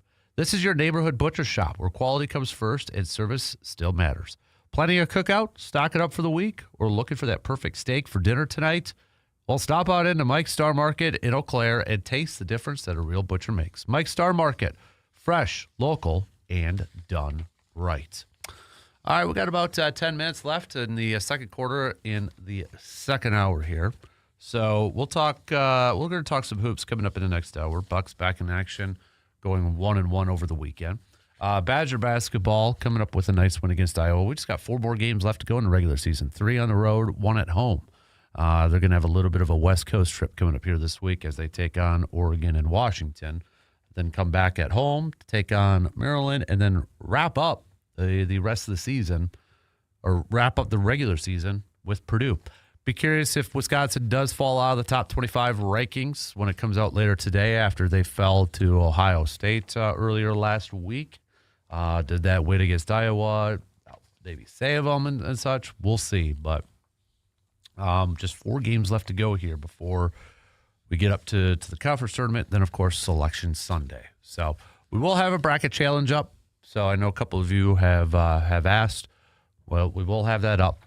It'll be on our website, sportstalk1051.com, obviously when the bracket gets released. So and don't forget, too, that Friday, all right, Friday of the first round of the tournament, March 20th, we're going to be hanging out at the VFW Post 305 for a little Hoops Skip Day. All right, more details to come and such, but put it on your calendar for Friday, March 20th. If you're looking for somewhere to watch a little hoops action, we'll be hanging out at the VFW Post 305 and watching a little b-ball that day for some Hoops Skip Day action. So, but we'll talk some more hoops coming up in the next hour. Baseball-wise, spring training has officially began for the Milwaukee Brewers. 3 games in, they had a little split squad action yesterday. Brewers so far got 0-3. I was trying to think of something else to say, but they haven't won a game yet in their first 3 games of spring training. Hopefully nobody's freaking out about that, but they'll be back at it this afternoon. You can catch that game on the radio dials, 105.1 FM and 790 AM. As the Brewers will take on the Padres. Coverage will begin at 2 o'clock. First pitch around 2:10. So, but good piece up on Brewers.com. If you want to read a little bit more about Logan Henderson and Robert Gasser. Remember, too, it was just a couple years ago that Robert Gasser, the amazing start that he had to his career. Remember that a couple years ago? It was Pat Murphy's first year as a manager. I think Gasser, did he start like 5-0 to begin his career? Dude was like, oh, yeah. And then Tommy John missed, 2-0 in his first, Robert Gasser was 2-0 in his first 5 starts. And then they had that 2.89 ERA. But, and he was, I actually forgot about this little nugget too, but he was a part of the Josh Hader trade with the Padres and such.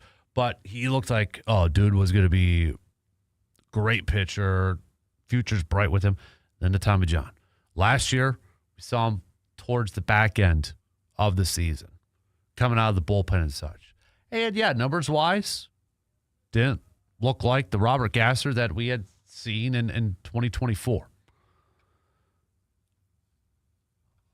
So I think, and Logan Henderson, you kind of look at the year that he had last year, right? What a great start to where people were like, okay, this dude is like, here we go now. I'm really curious. There's a lot of storylines to follow when it comes to the Brewers and spring training and such. But, looking at these 2 young starting pitchers, because when we talk about starting pitching with the Brewers, obviously you got Woodruff, but then it's Mizorowski, and then it's Quinn Priester. You throw in, and then you got talk of Chad Patrick because of the year that he had last year too, and then, some of the new guys that they brought aboard. You got Sproat, you got Harrison, But then I feel like Robert Gasser and Logan Henderson are just kind of, it's like that picture. They're waving their hands like, "Hey, we're still here too. We're still here. What about us?" So I'm curious to see how these two kind of perform in spring training this year, and curious to see what their roles are going to be for the team going forward. And I know some of the projections, I think it was one of the projections, was it Baseball Reference? Or no, it was baseball. It was the Pacoda ones. Pacoda had Henderson as a fifth starter, but Gasser pitching more innings than Logan Henderson. Maybe it's a situation where they're a little bit of a piggyback sort of thing. I don't know. But I'm kind of intrigued to see how these two are going to do in spring training and kind of following their careers, because I feel like they're kind of being forgotten a little bit, at least for this year. Because of, you got Brandon Woodruff leading the rotation because he's the veteran. Because of Jacob Mizorowski and the all-world potential he brings to the table. Quinn Priester, who was a really nice surprise last year. Chad Patrick. And then the two newcomers because of trades. Sproat, Harrison. There's excitement with those. And then you've got Robert Gasser and Logan Henderson, where last year we were talking about, hey, Logan Henderson, dude belongs in the starting rotation. Guy's really good. Year before, Robert Gasser, dude is like future starter, top 5 starter in a rotation. And now I feel like they're kind of being forgotten a little bit.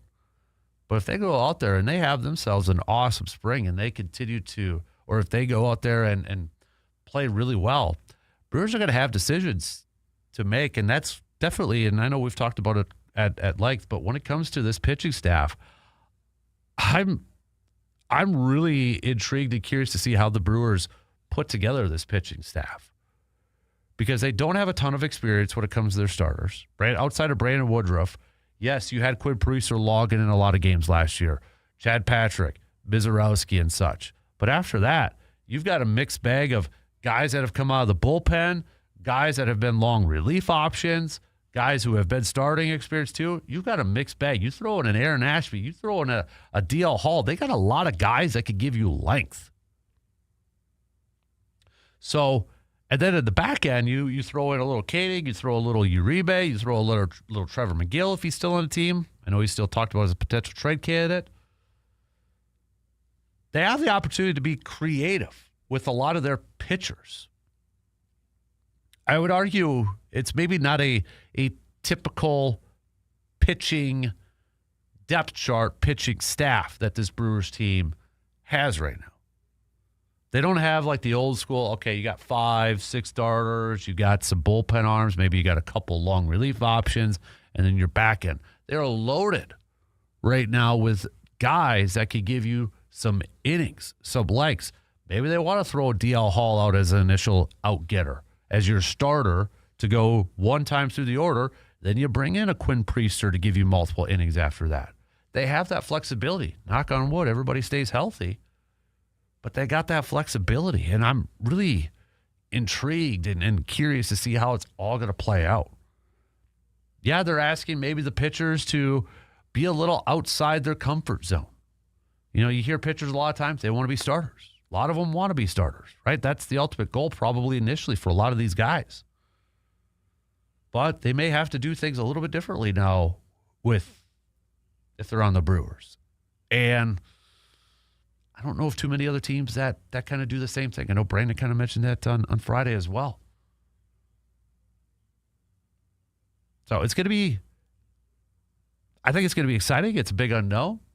And I'm curious to see how it all plays out. There's no question the Brewers have definitely invested a lot into pitching, whether, Chris Hook, they value him so much. Henderson. I think it's going to be an interesting game plan when we get to the regular season and seeing how it all plays out.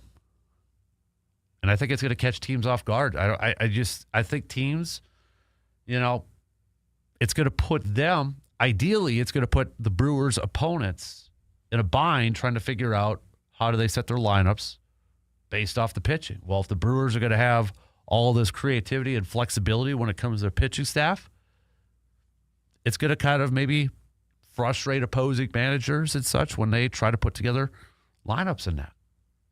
That's the ultimate goal in everything. All right. Shot clock's going to cut me off here in less than 20 seconds. So halftime is almost here. We'll talk some hoops coming up in the next hour. Don't forget, hour from now, we'll do some local sports roundup with Justice Cleveland's from Sports Scene 13, WEAU 13 News. Lots to catch up on in the local sports realm. So 2 in, 2 more to go. We got some news updates, and we'll kick off the third quarter coming up after these quick words.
All right, third quarter kicks off right now.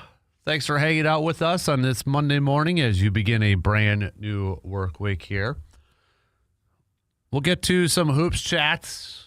Bucks back in action. They won Friday, lost yesterday. Badger basketball, they got a nice win against Iowa yesterday. Just 4 games left to go in the regular season for the Badgers. So we'll hit that up. We've got lots to catch up on in the local sports realm. Justice Cleveland, Sports Scene 13, WEAU 13 News will be joining us next hour to break it all down, including the boys' high school state brackets coming out. A lot of representation with our local team, with a lot of local teams in there. So we'll go through all of that, including talking a little bit about UW River Falls football. Going to be looking for a new head football coach as Coach Walker taking on the Drake head coaching job now. So we'll do all that coming up in the next hour. We'll get back to some more Olympic chat, too, as we wrap that up. It's wrapped up now, but the United States finishing second overall for medals and second overall in gold medals. Norway leading the way for the Winter Olympics this year as we wrap that up. Yeah, Norway, 41 total medals, 18 gold. United States, 33 total medals, 12 gold. So, but we do have that post-Glass and Mirror 715 Speaks poll question up on Sports Talk 105.1's Facebook page. Just kind of curious to see if you paid more attention to the Olympics this year. Was it about the same? Maybe less? 42% of you saying, you followed it about the same, maybe average compared to other years and that. 32% of you said, you paid attention to it, probably less this year. 26% of you saying more. I'm a part of the 26% category. Again, I know I've said I'm not the biggest Olympic fan. I got into it a little bit more this year. I will admit it. I got into it a little bit more, so I've got to keep, next year. Well, not next year. A couple years now, we got the summer ones where, honestly, I'm probably going to be a little bit more invested in that one too because of, flag football and such and hoops. So the flag football one is just going to be more from a curiosity standpoint to see how everybody's going to be playing in that and such. So, but we'll get back to some more Olympic chat and such coming up here too. World Baseball Classic, by the way, just to kind of give you a little bit of a heads up, that's going to be starting here pretty soon. We've got our exhibition games starting up a week from tomorrow, so on March 3rd. All right, you got exhibition games coming up. And then I think the first or the classic pool play begins on the 4th, but then gets going again on the 5th. So, yeah, we got games starting up next week already when it comes to World Baseball Classic. So, got to keep that in the back of your mind. No, it's not the Olympics, but kind of similar to the Olympics and such, right? So, all right, basketball talk. Bucks, they picked up a win on Friday, taking down the Pelicans, but then falling to the Raptors yesterday, getting outscored, out-dominated, outplayed in the final 3 quarters. They had the lead after one, thinking, all right, maybe momentum's going to carry them. Got a Raptors team. It's a playoff team in the Raptors, but then the 3 quarters was just poo-poo. So, update on Giannis, kind of, sort of. He did do some workouts and such. Again, pregame workouts. Doc Rivers was asked about it before the game. Typical Doc Rivers, he was asked, hey, could we maybe see Giannis, if we follow similar timelines, could we possibly see him maybe at the end of the week and such? And Doc Rivers like, yeah, I don't know. Not gonna. So it's maybe not. But his quote, Doc Rivers' quote on Giannis yesterday was, we were in a gym and did some 3-on-3 stuff, 4-on-4 and 3-on-3. That was good. Next box to check for Giannis will be live 5-on-5. Whether that's going to mean that he's going to be active by the end of this week, it's still completely up in the air. So, but the Bucs right now 1.5 games back from that final playoff spot. Not quite to the final quarter of the regular season mathematically here for the Bucs. They're about 67% of the way completed into this season here. But 1.5 now. They're the 11th seed, so they're the next team out, or the first team out when it comes to Eastern Conference standings.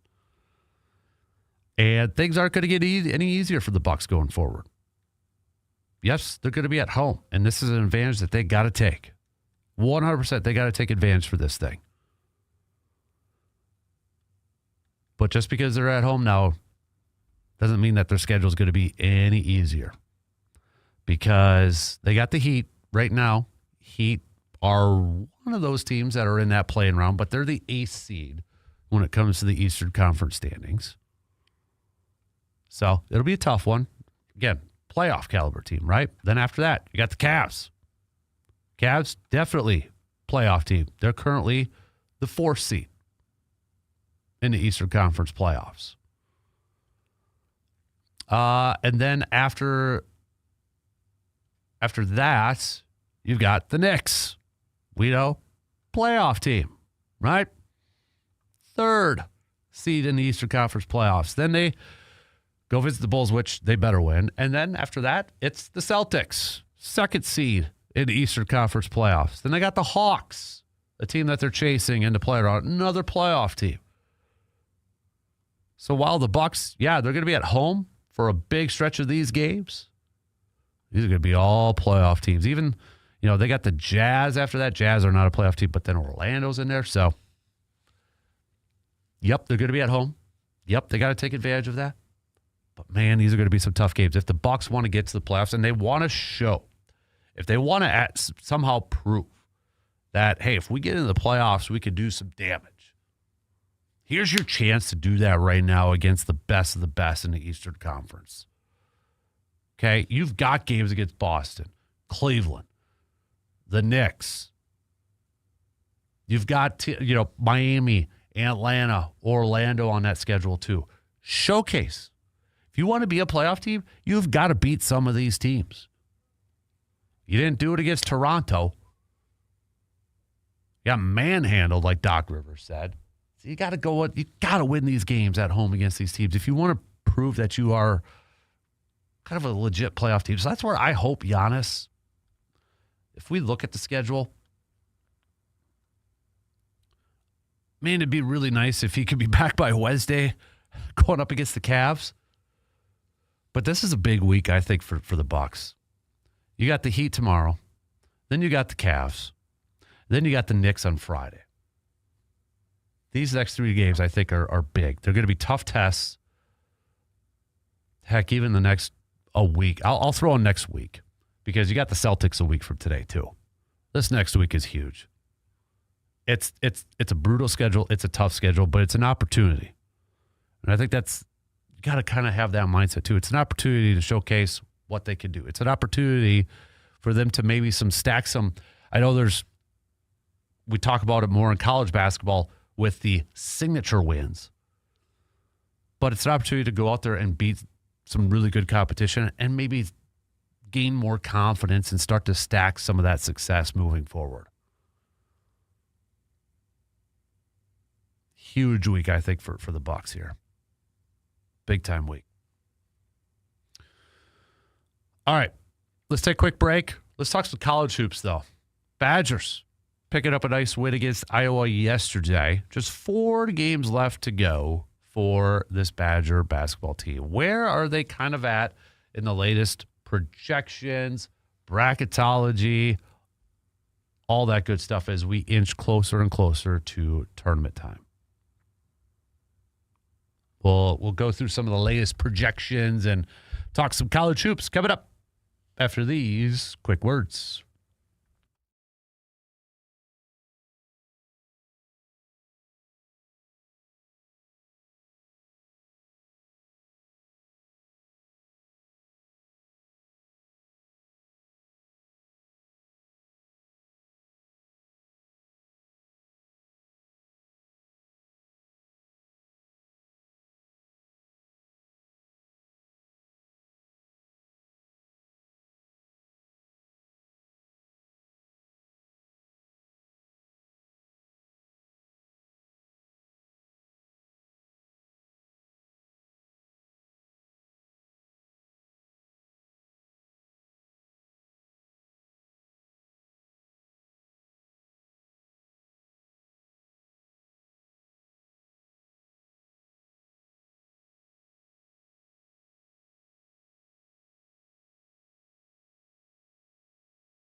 Hunting season will be here before you know it, and that preparation starts right now. At Tilda Gun, they know serious hunters don't wait until opening day to get ready. Whether you're gearing up for the upcoming spring turkey season or planning ahead for fall, now is the time to make sure your equipment is dialed in. From shotguns and rifles to optics, ammunition, and must-have accessories, Tilda Gun has a selection and expertise to help you step into the woods with confidence. Maybe it's time to upgrade your setup. Maybe it's time to sight in that new optic, or maybe it's just stocking up so you're not scrambling later. Turkey season demands precision, patience, preparation. Stop on into Tilden Gun and talk with the people who understand the hunt, because they live it too. Tilden Gun, get ready now so you're ready when it matters the most. Speaking of ready when it matters the most, Wisconsin Badger basketball, as we are starting to get set or starting to wrap up the regular season and getting into tournament play and such. They ready? Are they ready? Looking at some of the latest bracketology here. This is the highest this is one projection from CBS Sports. This is the highest I have seen Wisconsin probably in a long time. But their projection has Wisconsin as a 6 seed. So I was like, ooh, that's the highest I've seen. It's always kind of been 7, 8, 9 the last few weeks. But that is the highest I've seen Wisconsin. In this projection, they would be in the East round where Duke is the 1 seed. And Wisconsin would play a play-in team. And if they were to win that one, they would play, well, if it would go chalk, it'd be Kansas. So that is the highest that I have seen.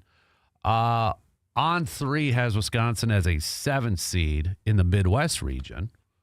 They would take on Texas A&M in a 7-10 matchup, and then Iowa State potentially to go to the Sweet 16. Now, Joe Lenardi's bracketology, not updated yet, but he does, if I go to breaking news.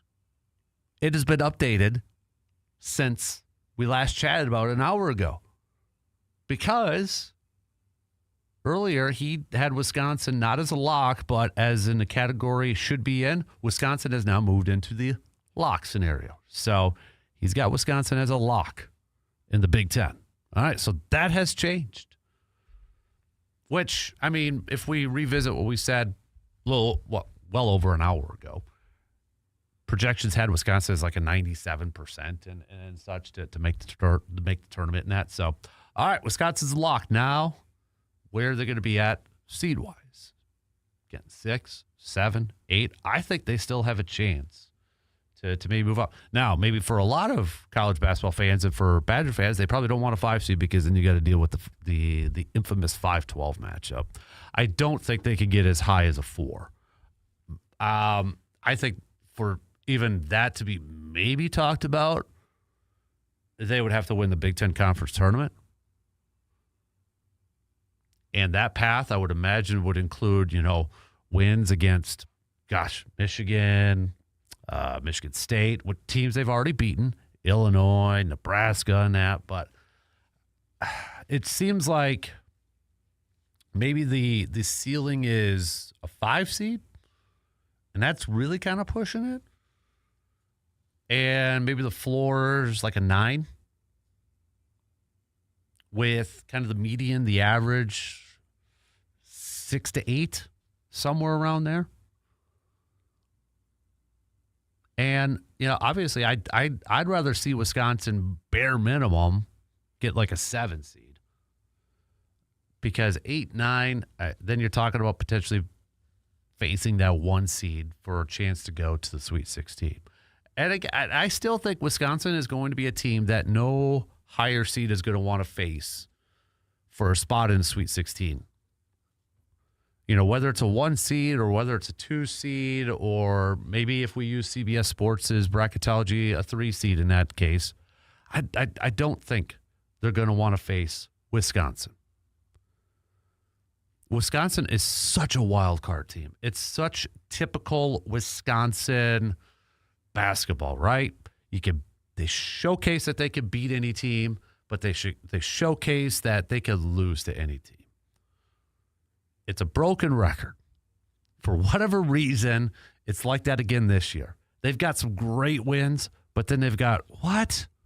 No, it's not like really, really, really bad losses to where it's like bottom of the feeder conference teams. But, it's going to be one of those, okay, you beat Michigan in their place. You beat Illinois in their place. But then why are games like the Gophers really close, or, you lose to Ohio State or Indiana and that? It's Wisconsin basketball. But Nick Boyd, well, first of all, going to yesterday's win, it was a nice win. It was a good win for Wisconsin. Iowa's a bubble team, but Iowa is a really good defensive basketball team too. And Wisconsin was able to put up 84 against the Hawkeyes. So don't really diminish the Iowa Hawkeyes and kind of like maybe downplay the win a little bit. Iowa's a solid defensive team. Just kind of looking at, let me bring up some of the numbers here. They only allow 65 points per game after that Wisconsin game now. But that's, from the Big Ten perspective, they're a solid defensive unit. So Wisconsin putting up 84, that was a nice offensive performance from the Badgers yesterday. And it was led by Nick Boyd. I mean, Nick Boyd, this guy, what he continues to do this season, I think is getting not enough talk from a national perspective, not getting enough credit from the national perspective. He has just been insanely consistent, and it's another huge pickup and another huge win by Greg Gard in that transfer portal. 1 rebound away from a triple-double yesterday. 27 points, 10 assists, 9 rebounds. Team leader in all 3 categories in that game yesterday, too. Nick Boyd should be getting more national love than what he is getting. I feel like John Tonje, and this is not a knock on John Tonje from last year, but John Tonje was getting a lot of love and national talk last year. I feel like Nick Boyd not getting that same type of appreciation. And all he's done this year is average right around 20 points per game, and he's just been super consistent with it. Double figures in every game this year. Every game that he has played, he has scored double figures.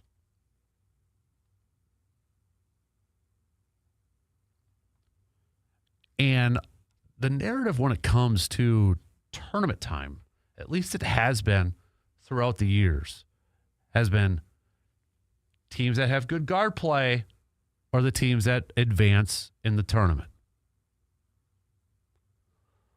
You got a backcourt of Nick Boyd and John Blackwell. Now, I'm not saying it's just those two are going to, if those two play well, Wisconsin's going to win. You need Nolan Winter to play well down low. You need your big 3 to play well. If you could get a contribution from Austin Rapp, maybe a Carrington as well coming off the bench, you're going to need a little bit more help from your outside of your big 3. But if Blackwell's on and Nick Boyd is on, this is why teams, higher seeded teams, higher ranked teams, probably don't want to play Wisconsin in a round of 32. Especially if it's like a top seed and Wisconsin ends up being an 8 seed or a 7 seed. We talk about matchups when it comes to the NCAA tournament. A lot of games are decided on matchup based.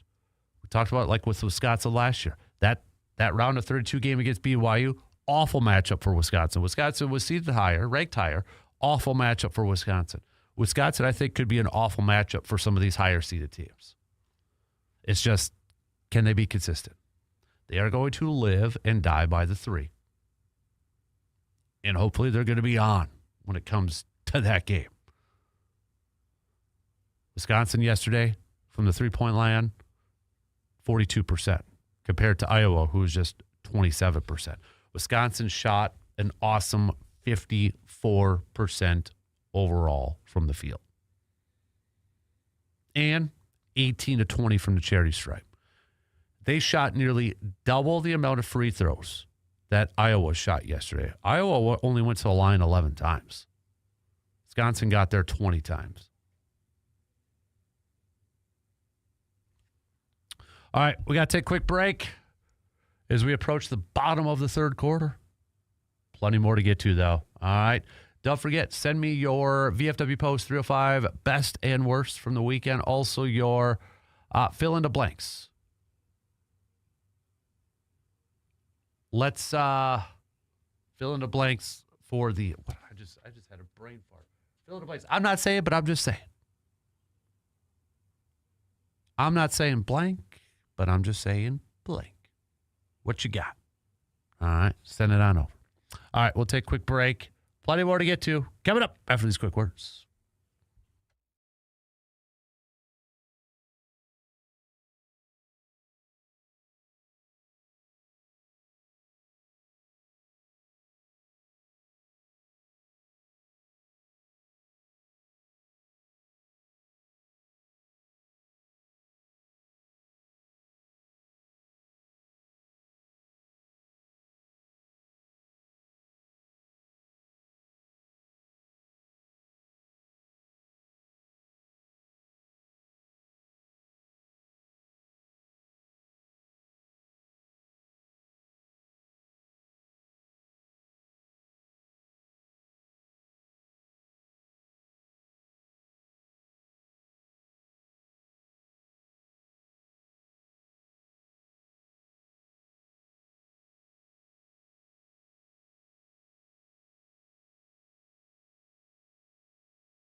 In the market for a new vehicle or maybe a high-quality used vehicle, look no further than our good friends at Toys & Ford. Toys & Ford's proud to serve the drivers of the Chippewa Valley with some of their most popular vehicles around Wisconsin and the country. They're committed to giving the drivers in our region the best in customer service with a top-notch selection of brand-new vehicles to choose from. From the moment you step into their showroom, hey, you're more than just a customer. You're an honored guest. And their only aim is to serve your needs to the fullest. So you can check them out today by visiting them at 1000 Chippewa Crossing Boulevard in Chippewa Falls, or check out their website too, toysandford.net. All right. I was just kind of looking at, during the break, I was perusing some Packers stuff. And obviously it's kind of a little bit of a downtime. We got Combine Week here, so all geared up towards that. The Underwear Olympics, getting ready for that. Goody, I think, is it tomorrow or Wednesday? He's talking to the media while we're on the air and such. So, but this is also a week where you're going to have the Russ Balls and maybe the Goodies chatting with some agents, maybe with some of their impending free agents. And let's face it, probably doing a little illegal tampering. Just kind of, maybe they've got a free agent in mind from another team. He might do a little wink, wink, nudge, nudge sort of thing, because nobody does that. No. Nobody does that. But, I'm sure they're going to be talking with some of their impending free agents. But, again, Rasheed Walker, I think, gone. Romeo Dobbs, gone. But maybe I think it's fair to say, when you look at the Packers' free agents, maybe outside of Quay Walker, I wonder if Green Bay is just going to be more focused on, let's extend some of the guys that we have left for, that's got like a year left on their deals or such, more so than prioritizing some of their own free agents. And those guys I'm referring to are like the Tucker Crafts, Devontae Wyatts, Jane Reeds, Christian Watsons. You think it's fair to say that maybe Green Bay prioritizes those guys more than the Quay Walkers or the Sean Ryans, the Rasheed Walkers, the Romeo Dobbs? If I could ask Goody a question at his combine presser, I would still ask him, does he feel the same about Quay Walker than what he did a year ago when he was up at that combine podium and threw it out to the world that they wanted to sign him to extension, that, wasn't going to do the fifth-year option because, it was going to be cheaper to lock him up to a multi-year extension, and that was the goal. I'd like to ask him that. So, the deadline, okay, I was just kind of curious what the deadline was for teams for fifth-year options, because that's Lucas Van Ness. But they got some time, May 1st. I was going to say 2022 draft, but it's May 1st, the deadline for those fifth-year options. So, I do think Green Bay is going to pull the trigger and do a fifth-year option on Lucas Van Ness. I think, just looking at some of the other players, I think, just going through this list here. Okay, never mind. I'm going down a rabbit hole here, but I think they will. And I think it's going to be, I think it's eerily similar to the Devontae Wyatt, why they picked up the fifth-year option for. Although, gosh, depends on that price tag too. Man, it's a tough decision, but yeah, I ultimately think they're going to. So, but if we kind of said, okay, of the players who are probably going to get extensions or pay raise, maybe that's the better way to say it. Of the players who are probably going to get pay raises, Tucker Crafts, Jade Reeds, Christian Watsons, maybe even a Devontae Wyatt, who would you try to maybe lock up first? who would you maybe try to extend first? Is it Tucker coming off the ACL? Is it Jayden Reed? Is it Christian Watson, which he and remember, even though he signed an 1-year extension last year, because of how that was structured, they could still do another extension for him this year, and that's what has a lot of people speculating. Maybe Green Bay does that to try to keep that price tag a little bit down because he was really ascending towards the end of last year. Is it Devontae White? Although he's had some health issues too, staying healthy. But when you look at the interior defensive line, there's no question he's their best one. Which one would you prioritize? Maybe a little bit more of the players who are in line to get contract extensions and pay raises. Which of those Packers players would you maybe prioritize first? Just looking at, I'm trying to find what Lucas Van Ness's 5th-year option would be. I'm looking on Spot Track right now. Oh man, it's not really clear. Tier 1 is a player selected to 2 or more Pro Bowls. Nope. Tier 2, a player is selected to 1 Pro Bowl. Nope. Tier 4, a player takes 75% of the team's snaps in 2 of their first 3 seasons. I don't think he did that. So Tier 4, a player does not meet any of the above criteria. The 5th-year option price is the 5-year average of the 3rd, 25th highest paid players at their position. Okay. I am so glad I'm not involved in a lot of that stuff and trying to figure out math and statistics and that. Holy moly, that's a lot. So, but all right, just got to think about it a little bit and hit me up if you want. Send it on over. All right, we're going to take our final break, and then we'll wrap up the 3rd quarter. Got a busy 4th hour coming your way. Lots to catch up on with our local sports roundup. JC and EC Justice Cleveland's going to join us to break it all down. So we'll pick his brain with all that. Plus, don't forget, send me your I'm not saying, but I'm just saying, and the best and worst from the weekend. Final break for the 3rd hour. We'll be back in just a couple minutes.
Looking for reliable auto service in the Chippewa Valley? Well, hey, you've got two great options right here in Eau Claire. With two convenience located in Eau Claire, AJM Automotive makes it easy to get the care your vehicle deserves. Whether it's routine maintenance, brake work, engine repairs, a new set of tires, they can do it all. Friendly experts, honest advice, quality service that gets you back on the road safely.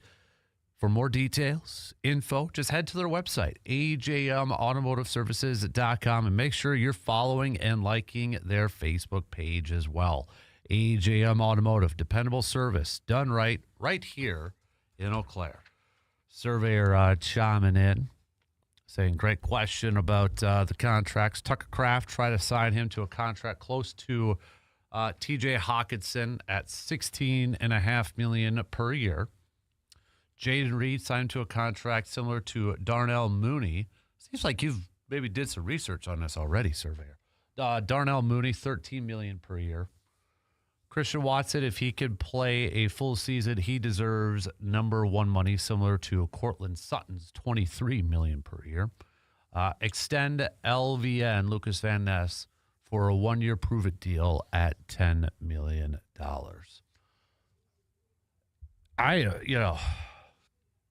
Thanks for the text, by the way, Surveyor.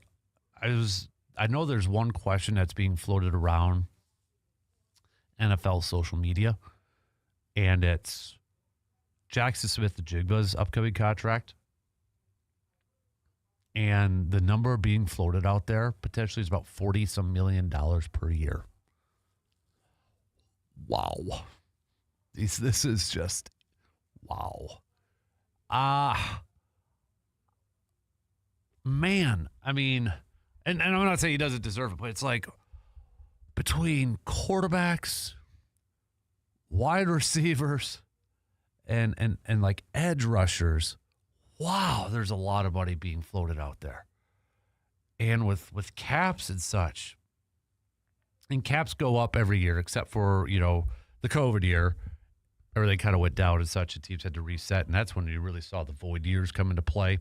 With cap situations and that, but man, that's what just kind of boggles my mind. Why the Bengals last year paid both Jamar Chase and T. Higgins. I get it, like they want to keep those guys, but you're gonna suffer in other areas, offensive line, defense, et cetera, et cetera, et cetera. So that's one of the things when you've got a lot of really good players and you got a lot of good talent and they're probably due for new contracts, you're going to have to make some incredibly tough decisions. And as much as you want to keep all of your really good players and your great players, you can't. You can't keep them. And you're going to have to make those tough decisions to move on from them. You're just hoping that it's the right decision. Right? You're just hoping that it's the right decision. So, all right. But yeah, keep that. I like how you broke that down too, Surveyor. Appreciate that. So again, it looks like you probably already did some research and looking into that and such. Free agency beginning a couple weeks from now. It's coming up here, March 11th. Yeah, March 11th. But the legal tampering begins March 9th. So 2 weeks already from today. Holy crap. We're just going to get through the combine, and then we already got free agency. Man, it's coming in hot and heavy here. So something I threw out in the first hour, in case you missed it, since we're talking football and such. With the Packers not having a first-round pick, does it kind of take away maybe your interest in a draft? Just a little bit? I mean, we're all interested in draft. Most of us are interested in draft. Kind of intrigued with that. Okay, who are they going to do in the first round? What do they need in the first round? They got to go after this. They got to go after that. Every year we've done that. Well, they don't have one this year. So does it take away your interest in the draft? Or maybe for some it's like, no, I'm maybe more into it because don't have, because let's face it, the last few years of the first round, Green Bay's mostly gone with, first round picks based off of a kind of potential, not all their picks, but it seems like, okay, there's potential there, maybe a little bit of a project, we're going to develop them and such, whereas day two, it felt like that's where they found a lot of their immediate starters or immediate contributors. I've always loved day 2, round 2 and 3. So maybe you're like, oh, no, this is going to make me even more into it because they really got to hit day 2 picks then to find those, day 1 starters or day 1 contributors right away. So does it take away a little bit for you personally, draft season, knowing that Green Bay doesn't have a first-round pick? Or maybe you're of the opposite?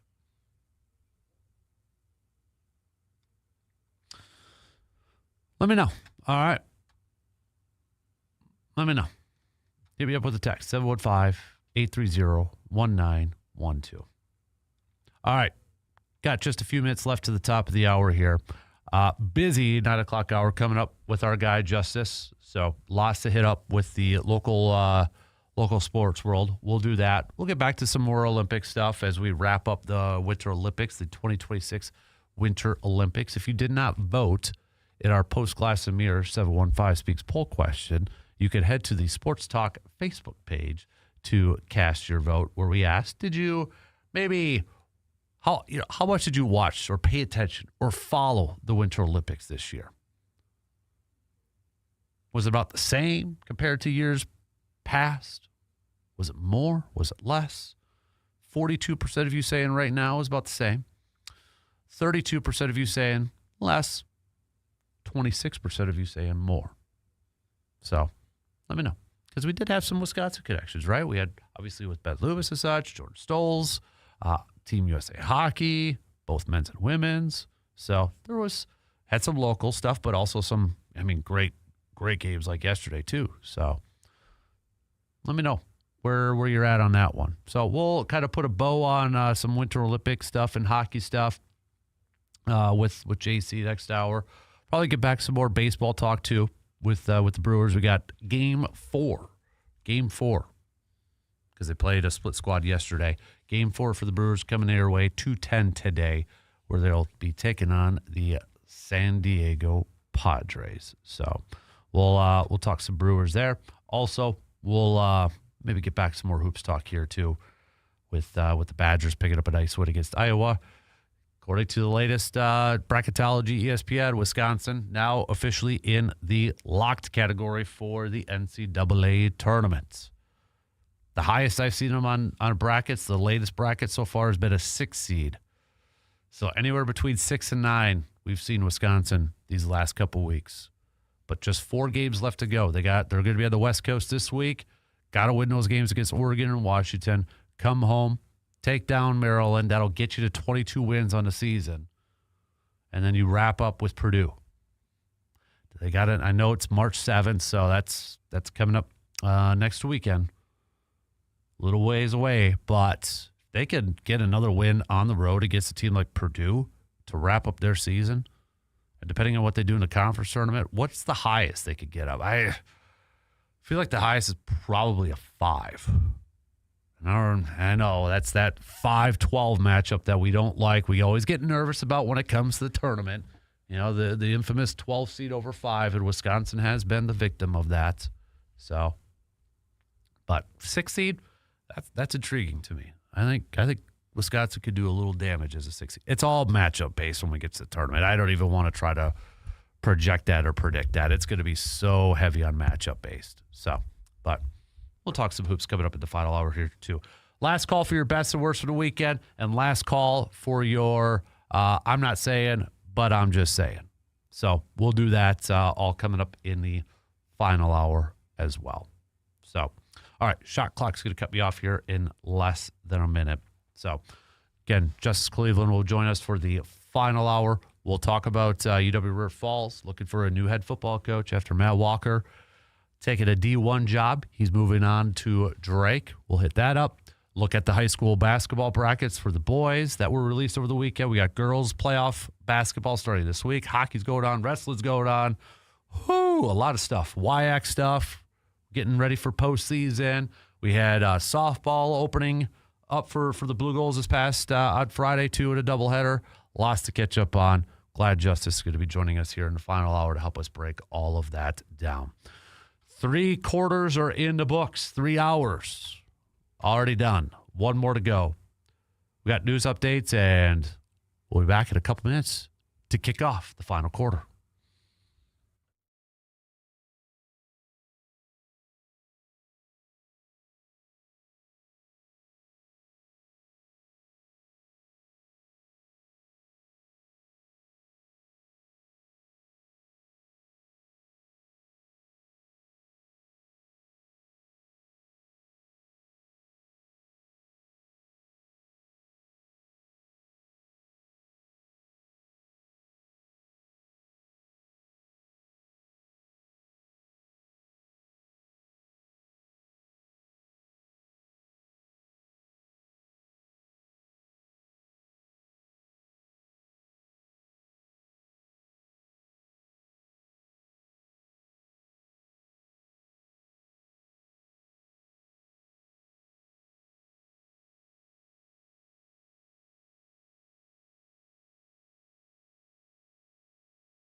All right, the final hour, kick it off right now on this Monday morning.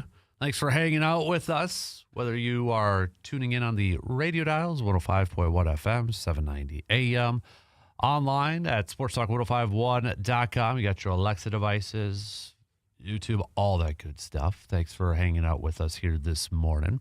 Let's say a good morning to our Monday partner, Mr. Justice Cleveland, sports director, WEAU 13 News, Sports Scene 13. Good morning, sir. Ciao, bueno. The Olympics now in the books for especially for WAU too. Yeah. So for that, but not a bad way to end it yesterday with that hockey game. Not Holy at all. moly. I mean, as thrilling as you can get. I mean, just the history that goes back to them not winning since the 1980 Miracle team and getting it done in overtime against their biggest rival. It was everything you wanted for them in a hockey game, and you got it there yesterday. Yep, absolutely. So a nice bow, a nice finishing product for the Winter Olympics. I mean, so. the fact that Canada had so many opportunities there, too. The one shot of McKinnon with the wide open net. Yeah. Like, I thought for sure. I mean, the fact that they didn't get it there, that I think Celebrini had another one, too, that was just right there that they couldn't get. But that's how it works. I know McKinnon said, well, you judge who's the better team. It's like sometimes – Scoreboard did, though. Scoreboard, yeah, exactly. Talent-wise, maybe you were, but that's where you got to give Connor, the goaltender, a ton of credit. Goodness. He was just in another world yesterday. That was, I think, there opened an eyes to a lot of people. I mean, obviously, if you watch the NHL, you know how good he is, but what he was doing against the best in the world and those stick save that he had there, that it's like one of the most. I think it's going to be one of the most iconic images now. Yeah. That was just unbelievable. I mean, that's the save of the tournament there, and to get it there and then the United States not being able to score on the opportunities they had, and then it goes to overtime, and that was quick. Yeah. I mean, it was just one of those like, oh my goodness, they did it. It was almost like it's a little bit of disbelief because just how their backs had kind of been pushed against the wall for most of, especially the third period. Yeah. Second period, I think you can throw that in there, but Canada was just with a barrage of shots, and then for it to end that quickly. Do you like the 3-on-3? I do. Yeah. I do. I mean, I think I'd much rather have that than go to a shootout, which they weren't going to do. I think it was just normal overtime after that. Yeah, it would have been, normal 5-on-5 after. Yeah, it would have been, because the gold was different. I think I was reading the different rules. Yeah. But I like the 3-on-3. Yeah, getting rid of the shootout I think is fine because I would be all for getting rid of the shootout even in the NHL level. I think that was a thing that people, we got to have a winner. Yeah. It's like if you go 3-on-3, more than likely, and if you really want to do, you do it like they did there. They go the full 20 minutes, 3-on-3, and if it doesn't, somebody's going to probably win. Yeah. Now, granted, I don't know if you want to keep going for 20 minutes with your players, but I don't mind a tie. It doesn't bug me or anything like that. Like especially in like hockey, like if it ends up in a tie, it ends up in a tie. But people need to have a winner. They need to know that hey, they won, even though I don't know. Yeah. No, it was, I think, everything you wanted even if you're not the biggest hockey fan, that had like everything you wanted in a sports story or sports game. I mean, obviously with the Goudreau stuff, with his great moment just too. Beautiful. So. Yeah, the tears came on. I had tears in my eyes when they brought his kids out there. I mean, that was just a special moment there. I mean, his parents were watching as well. His wife, the wives were there. Yep. Yeah, that. I mean, everything about it was very, very just tugging at the heartstrings there. I mean, you got Hughes getting his tooth knocked out. That's another iconic image. Yeah, I mean that's just it. Again, just all the drama you needed to wrap up what ended up being a very successful Winter Games for the United States. Yep, definitely.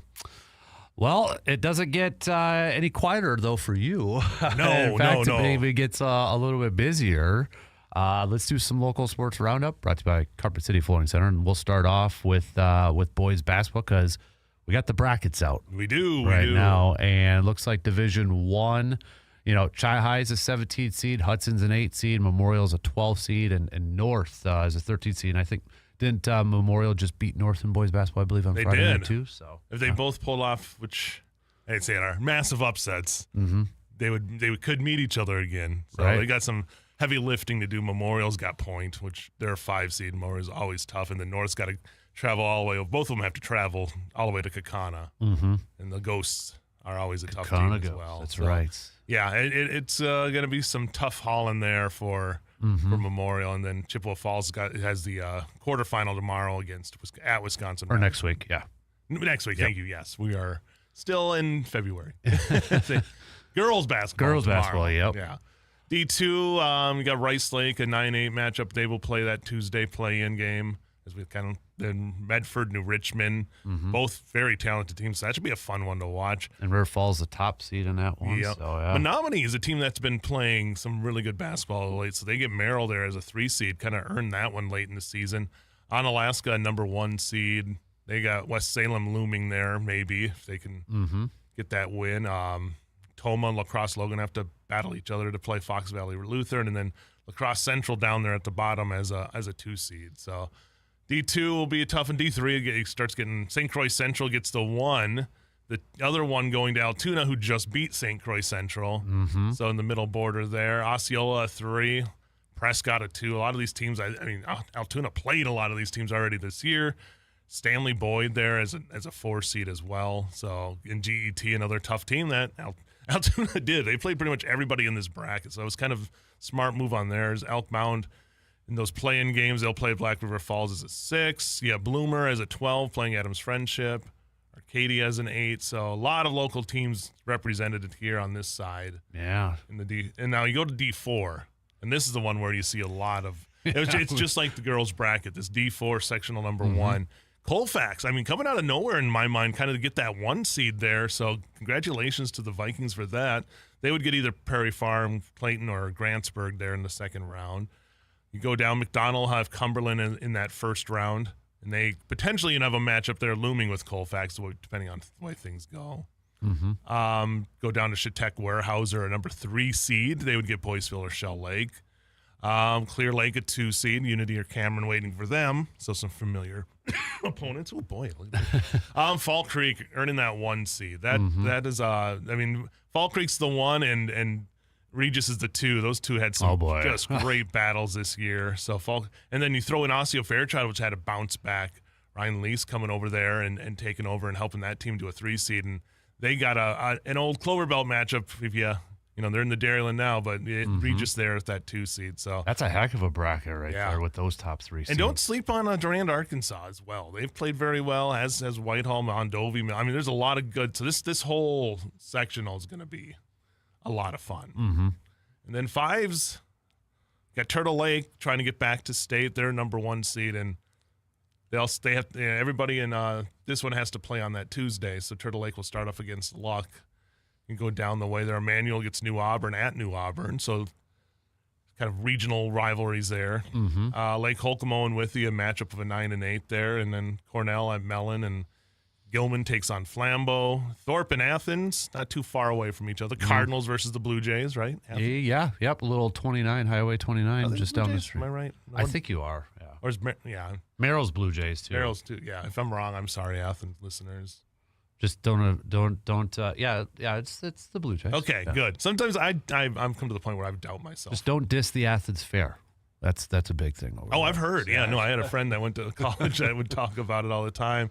And the other D5 bracket, it's more down towards the Cooley region. Alma Pepin, New Lisbon, Blair Taylor, Brookwood battle each other. Cashton, Assumption, CFC, Port Edward. So EPC gets Wanawak Center, Gilman Independence, Hillsboro. So D5 has a ton of teams from our area playing there. So that all gets started next Tuesday. All right. And then, as you mentioned, I know we kind of went through the brackets last week already, but for girls, they're going to be starting off some games tomorrow. Yes. I know Chi High's in action tomorrow, taking on Superior and such, as well as North. They're going to be taking on Wausau West. So, yeah, the playoffs starts for the girls tomorrow already. Yep. Man. Hockey will have their tomorrow is the sectional semifinals. So you got ECA versus Western Wisconsin. Okay. We got this is on the girls' side.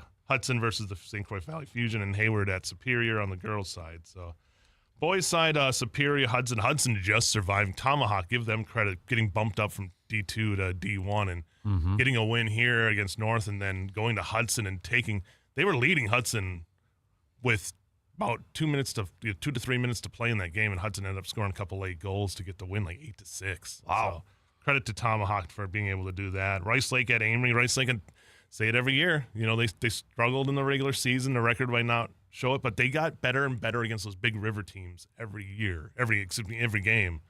You see them there now they take on Amory and have a chance for an upset there. So Hayward at Ashland in D2, Baldwin at Somerset, and then Menominee River Falls as well. So those two got some rivalry there from the big rivers battling each other. So yeah, no doubt. So WIAC stuff, because we got a few things to hit up on the WIAC side of things here. I know basketball WIAC playoffs are starting right away.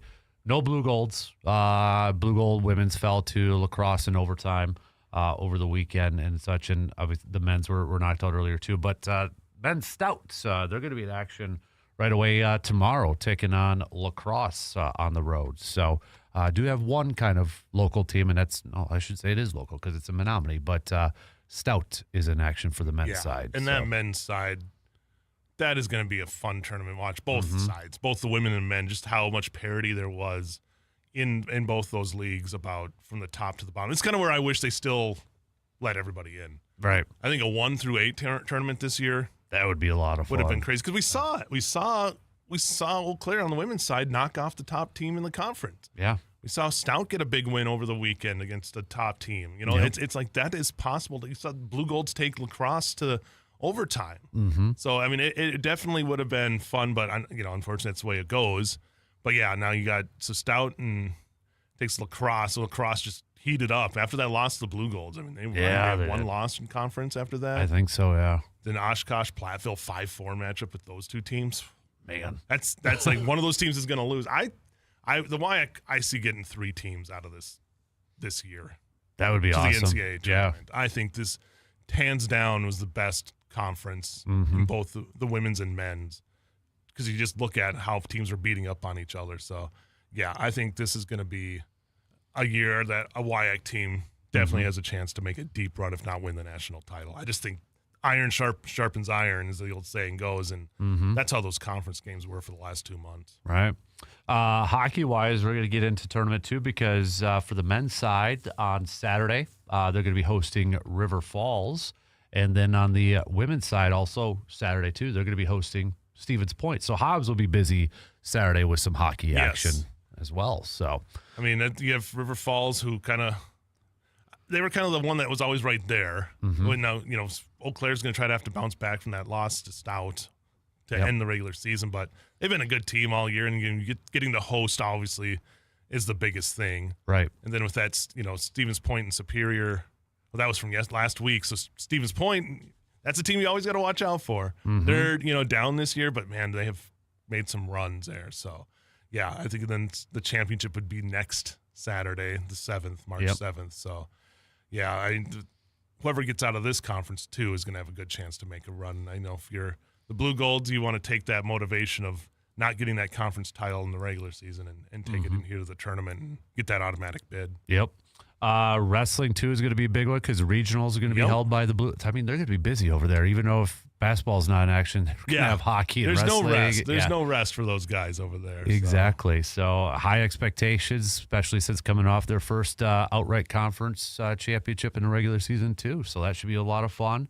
And then I know softball, they opened up their season Friday, picking up wins in their doubleheader too. So Leslie Huntington's group's already off to a hot start. And that's the nice thing about, now that we have the Sonnentag, I know they'll do their swings and go play in some warmer weather, but the fact that you can come back here and you're going to have games. Yep. You're not just sitting and, again, we had months, Aprils, where they didn't play games because the weather was so bad that they couldn't get out on the field. So this way you're going to get out on the field. Whether it be a field turf, you're going to be out there playing. So I can't wait for that. And maybe the biggest news to kind of wrap up our local sports roundup, Matt Walker stepping down as River Falls football coach, taking the job over at Drake. It's a D1. I saw this morning, too, that they're going to make their defensive coordinator the interim head coach over at River Falls right now. So, but, I mean, it's hard to pass up a D1 opportunity. Right. And after, you would just won national championship. I would imagine if you are a national champion winner, there's probably going to be other opportunities come calling and such, and Drake was still an option that was open. So, it's got to be hard to turn down a D1 option if that was even a thought. Yeah, so. And I think for that, too, I mean, he loves the town of River Falls, and you can understand, but to get a D1 call straight from D3, it doesn't happen that often. Right. So to get that and still be in the Midwest, so you're not going, off to the West Coast or off to the East Coast or even to the South. You're going basically in the same region, which that region. So recruiting-wise, that helps you as well. That's true. Yep. So, to get those opportunities don't happen. We saw the same thing with lacrosse. You get a chance to go to Northern Michigan, which is a D2 team. Yep. You kind of have to take that opportunity. But it also shows you the respect that the WIAC gets from around the country, not just in D3. That these guys are recognizing that these are head coaches that know what they're doing. And for Walker, I mean, the way he developed that offense after, struggling those first 3 years and just completely going in there and just throwing everything away and restarting from the ground. And if you're a program and you're struggling, like, okay, this guy knows how to build a program from the ground up. Right.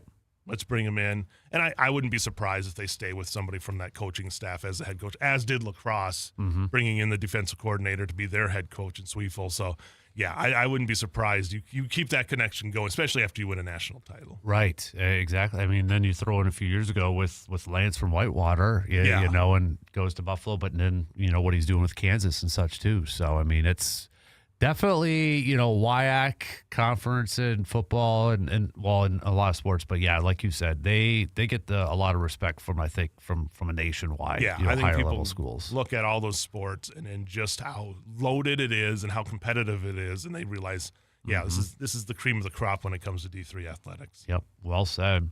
All right, that's your local sports roundup brought to you by Carpet City Flooring Center. We'll take a quick break. Plenty more to get to, though, with our guy, Justice Cleveland, coming up after these quick words.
It's bracket time in high school basketball. It's also getting close to bracket time when it comes to college basketball. And we were trying to figure out during the break who's going to be like the number one. It's probably going to be Duke after beating Michigan. But as you were looking up, Houston's lost their last two. Right. Arizona was 1-1.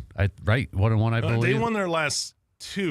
But then the two before were losses. But one of those wins was against Houston and BYU, which is at 25. So it's either between Duke or Arizona for whoever gets number one. Yeah. I think it's Duke just because Duke's won 4 straight. Yep. Yeah, I think Duke. And you beat the number one team in the country. Right. So, yeah, I think it goes.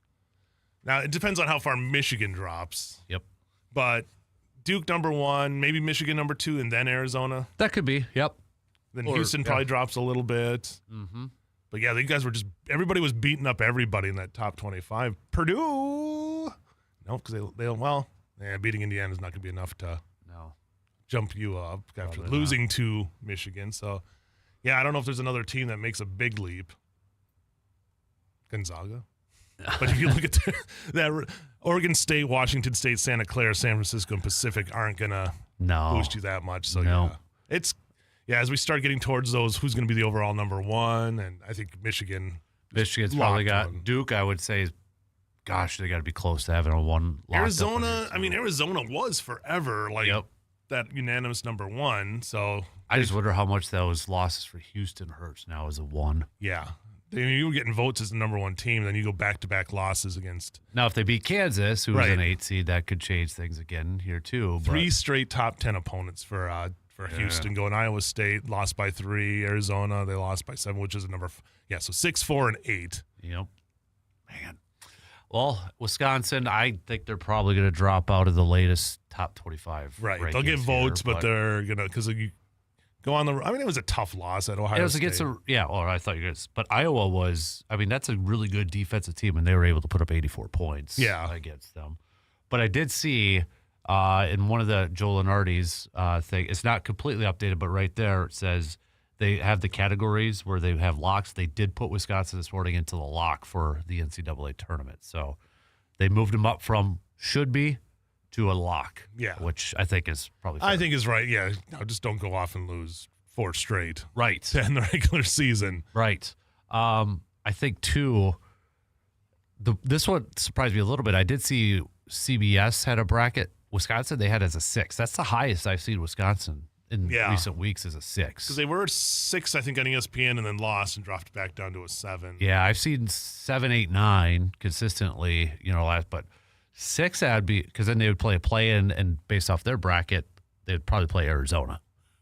But I don't want. See, the thing is, Wisconsin for me, if they're 7, 8, or 9, or heck even a 6, and I'm that higher seed team, I don't want to face them for a chance to go to the Sweet 16. Not at all. Nick Boyd is just playing at a crazy level. 1 rebound away yesterday from a triple-double. It's crazy how he's taken over as maybe the number one guy on that team. Yeah. Which is okay. Yeah. Because then you can have multiple number one guys in the game. Mm-hmm. So, he's leading everything, now assists and points per game. So, and then, you have Blackwell right there with 18. So you have 3 guys averaging over 13 points a game. Your big 3.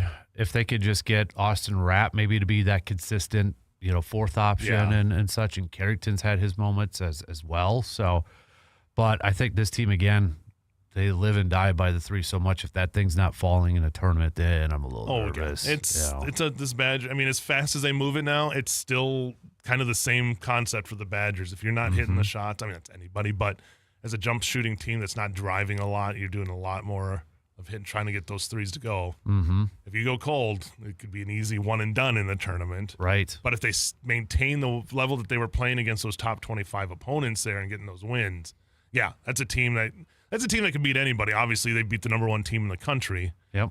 So there's always a chance. And then I think this week you got to take care of your business against Oregon and Washington. Those should be. Yeah. I don't want to say easy wins, but those should be wins. Those are the only tough thing about those are you're traveling to the West Coast, which I would assume they're staying on the West Coast with those games being 3 days apart. I would think so, too. Because, I can't imagine flying to Oregon, flying back to Wisconsin, and having to fly back to Washington. Right. But it could be. I don't know the exact. Obviously, there's still class schedules involved in this stuff. So Yep. And then their final final home game is going to be Maryland on the 4th. That should be another win. Then, I mean, heck, that Purdue is another game, another chance for them to maybe add another top 10 win. yeah, And I mean, if that's the case, I think the ceiling for Wisconsin is probably a 5 if they could get up there. yeah, I don't see them getting to a 4. Yeah. Floors maybe an 8 or 9, depending on everything. But if you look at the conference race, I mean, if things fall right, they could get themselves. Yeah. That tournament is going to be crazy. They'll should get the bye in the first round. Yeah, that conference tournament I am pumped for. The conference tournament's half the country at the But you can make the case half dozen teams could win that thing. How many teams from what did I see? 11 teams have a potential of getting into the NCAA tournament from the Big Ten. And the crazy thing too is you got the desperate teams, maybe like at Ohio State and in Indiana and such, where they're probably going to have to win a couple games in that tournament, right? Which is a dangerous thing. So this Big Ten conference tournament is going to be fun. Yeah, it's going to be a lot of fun. But you look, Michigan's probably going to be the top seed. But then look at Illinois, Nebraska, Purdue, Michigan State, and throw in Wisconsin. 1.5 games separate all those teams from the 2 seed. Right. So, I mean, there's still a chance for your Wisconsin if things were to fall right. It'd be tough, but you could get that 2 because Illinois got 2 wins ahead of you right now. But getting to 3 is very much right there. Well, and Wisconsin holds a tiebreaker against Illinois. So, I mean, there's a chance. You play Purdue, who's 1 game ahead of you. So, yeah, there's You've definitely. beaten Michigan State. The Nebraska one's there, but take care of business. Don't go to Oregon and have a can't stinker. lose Don't any go of to these Washington. 3. Yeah. Don't have a stinker. I know it's the tough, you said the travel and going over there, but man, you need to win those 2 games and at least set up that Purdue game as something special there to end the regular season. I mean, Washington's 5-11 in conference play this year. Maryland's 4-12. Oregon's 3-3. Those 3 teams are under 5. You got to win those games. There's no business. You have no business losing those games. Congratulations to UCLA leading the Pac-12.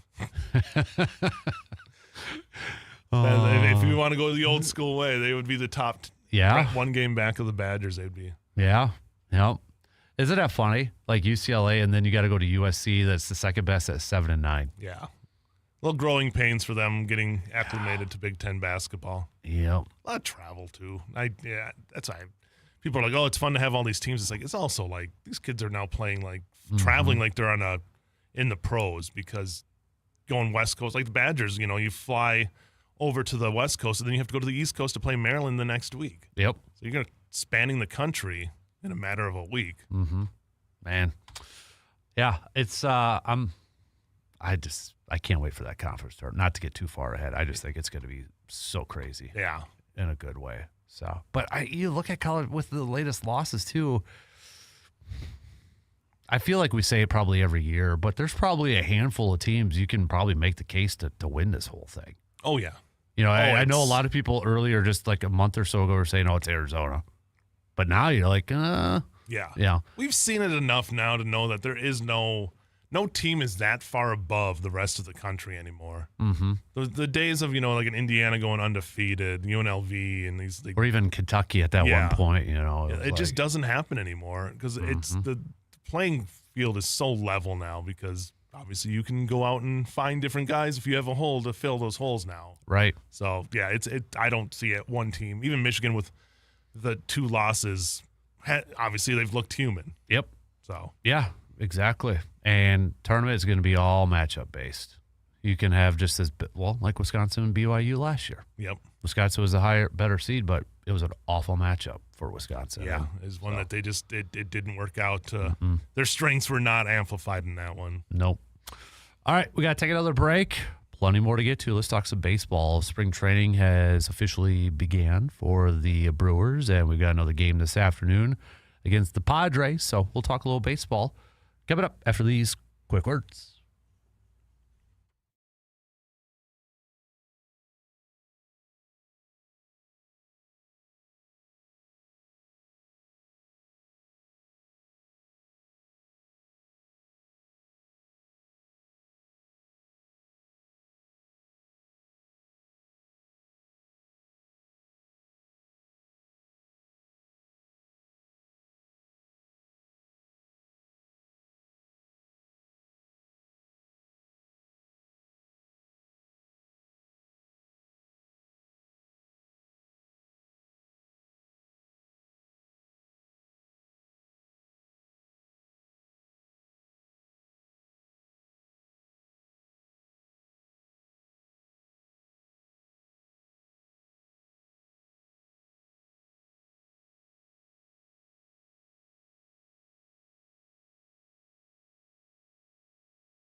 Brewers back at it this afternoon. You can catch that game at, coverage will begin at 2 o'clock. First pitch around 2:10.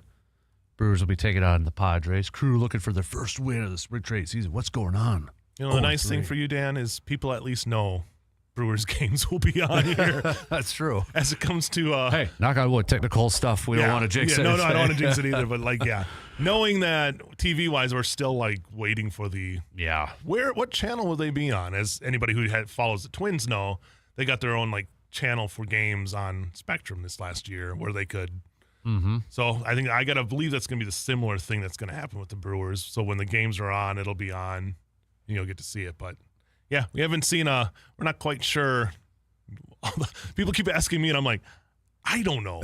No one's told me. And I don't think that, I went to the Brewers, and, they don't even have it. Well, they got, Brewers.tv sort of thing, but I'm confused on it, too. Streaming-wise, it's easy. That's where it's at. Yep. But I think a lot of people that, have watched them over cable are still trying to, where am I going to watch these games? I'm like, good question. Yep, exactly.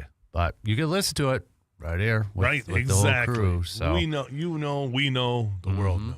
Yep. So, taking a look at these Brewers from yesterday. Well, I mean, yeah. Wilkin hit that home run. I was listening to that on the radio, so I'm sure a lot of people were like, "All right, is he ready to play third base at the major league level right away?" and such. But Chirio's already got 6 ABs in a couple games. Terang's already. Contreras was in. Yeah. So, Yelich will probably be a little bit. I mean, this is the norm. For veterans. You just let him, Brandon Woodruff probably going to be a little bit too. So, but no, you're going to get a lot of pitchers throwing maybe an inning, maybe a little less than an inning and such, going through a lot of this stuff here. Gasser and Hall looking good in that game yesterday with both throwing scoreless innings. Yep. I hope there isn't people freaking out about wins and losses when it comes to spring training. No. Especially this early in it, even the whole spring training. It's just a lot of trial and error and just it's throwing guys out there. So. Yep, exactly. I mean, for crying out loud, the Cubs are 0-3 too, but maybe they are freaking out in Chicago. I don't know. So, but no, it's good to get baseball back and listening to baseball and that sort of thing. So that's what I'm excited about. I know they got games all week. That doesn't mean we got every game. It's just whatever the Brewers tell us that we could air. We're airing them. So I don't think. Well, I got the schedule right here. I think. What is that? Pull it up here. Let me guess. We've got Wednesday. I don't think we have a game Wednesday. Okay. We do have a game Wednesday. We don't have one tomorrow. Okay. Yeah, tomorrow's just online only. Okay. Yep. And then so is Thursday. So it's almost every other day you kind of get a. Yep. There was 20 total, I believe, spring training games that are going to be on the radio. So, but a couple of them already played. So there you have it. So, yeah, it's nice when you get one of those primetime games. Mm-hmm. They play usually it's the Dodgers. Dodgers don't want to play when the sun's out. They want to play only when it's dark. They got 2 late ones. It looks like 8 o'clock, not till March 19th. That'll be the Rangers, and then 6:30 on the 23rd against the Reds. Everything else is in the afternoon. So, all right, interesting. So, yeah, I mean, this is a time of year after doing that trip for 10 years. Yeah. Oh, I just want to be there when I start seeing those games. And again, if anybody ever has the opportunity, go to spring training, hang out there, go to in the Brewers Field, AmFam Field there, American Family Field of Phoenix.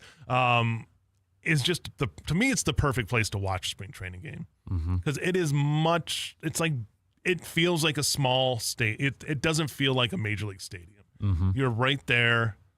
The optics are great. It's not overcrowded. Really, if you can go watch a game, I suggest everybody get a chance to go there, and you also get to soak up the sun. Oh, the sun, especially this morning when it was 14 degrees and windy when you walk outside. It's definitely something I want to do. I've never been to spring training before, but I'd like to. Yeah, I think you would love it. For you sure. would for sure. Especially, I'd like to take little guy with, and for him being a big baseball fan too. So that would be a lot of fun. It just seems like it's more interactive and such. It really is. You get a chance before games to, the guys will sign autographs, and you're right there. I mean, the worst seat you're going to get at a Brewers game is either you're out on the lawn, which is really cool to be out there sitting on the lawn, or you're maybe 50 yards from the field. Oh, geez. Because there's only the one row of seats. Like, Yeah. that's all that and then it's the concourse, and you can walk around the concourse and just walk around the stadium. Oh, man, I got to stop talking about it because it's really making me miss it. It really is just like I was blessed to be able to do it. Now it just makes me want to go back there more. So, Man. All right. But, 2-10 today as the Brewers will be taking on the Padres. So, just kind of looking at, we're actually close. Not quite. I was going to say we're 1 month away. 1 month and a couple days away from opening day. We're close from that. So, they have World Baseball Classic. That's actually starts next week. Thrown in there, too. Exhibition games already next week, too. So, Olympics are over with, but we kind of got the baseball version a little bit starting next week. But I think one goal, I want to pay more attention and follow that more. Yeah. With the World Baseball Classic. Classic, I was just kind of thinking, it's probably not a better place they can throw it, though. Because obviously you had the Olympics. You can't go earlier. Right. And then, again, your pitchers aren't going to be stretched out, so you can't really have them thrown in early February But then now they're going to end up facing off against the NCAA tournament. Mm-hmm. So that's kind of – so hopefully it doesn't get kind of lost in that clutter there of what's going on. Right, yeah. So I'm just – different. I was looking at the venues. Yeah, Pool D is in Florida. Pool C is in Tokyo. Pool A is in Puerto Rico. And Pool B is in Texas. So kind of all over right now. So I'd imagine like the United States is in the Texas. Is that Globe Life? That is it Dakin Park? Is that Rangers? It says Houston. So. Oh, no. So that would be whatever they changed. Tropicana get a new or whatever, not Tropicana. Minute Maid. They're both stadiums. It's retractable roof stadium. It's home of the Houston Astros. So. Once the great Enron Field. There, if we go way back there. Yep. I didn't know they had a name change. I learn those usually when I'm writing down the graphics for our games of what the new stadium names are. So the United States is in. I'm trying to find what pool they're in. Pool C, that was Pool C runner-ups in 2023. My bad. They are in. Is this going to work for me? I mean, for crying out loud here. They are in. Come on. Pool B. So, Houston. Where it's Mexico, Italy, Great Britain, and Brazil is in Pool B. Okay. The other one, Miami, is Venezuela, Netherlands, Dominican Republic, Israel, Nicaragua. In Puerto Rico, it's Puerto Rico, Panama, Cuba, Canada, and Colombia. Pool C, Tokyo is Japan, South Korea, Australia, and then China. So Canada, I just kind of feel like kind of the random one in like Puerto Rico, but yeah. Well, it's like Australia. No matter where you're traveling, no matter where you get assigned. Mm-hmm. Yep. By the way, only one name change this year, as Dakin Park, formerly Minute Maid Park. Mm-hmm. So that is a Japanese air conditioning manufacturer. So I did not know that either. I would not have guessed that. I think the worst one is that Rate Field will still be Rate Field. Yeah. Yep. Oh, and then the Athletics still exist. All right, we got to take our final break. On that note, that's your knowledge, your trivia question for the day. What is Dakin Park named after? Yeah, now you know. Now you know. We inform you. Yep. All right, final break here as we start to wrap up things. We'll be right back in just a couple minutes.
All right, wrapping things up in the final, 9 minutes it looks like now. So NFL Combine Week begins. Underwear Olympics. We're not letting you forget about we're in a league, NFL. 'Cause we would all forget the NFL existed if they didn't have something every week for the next 5 months.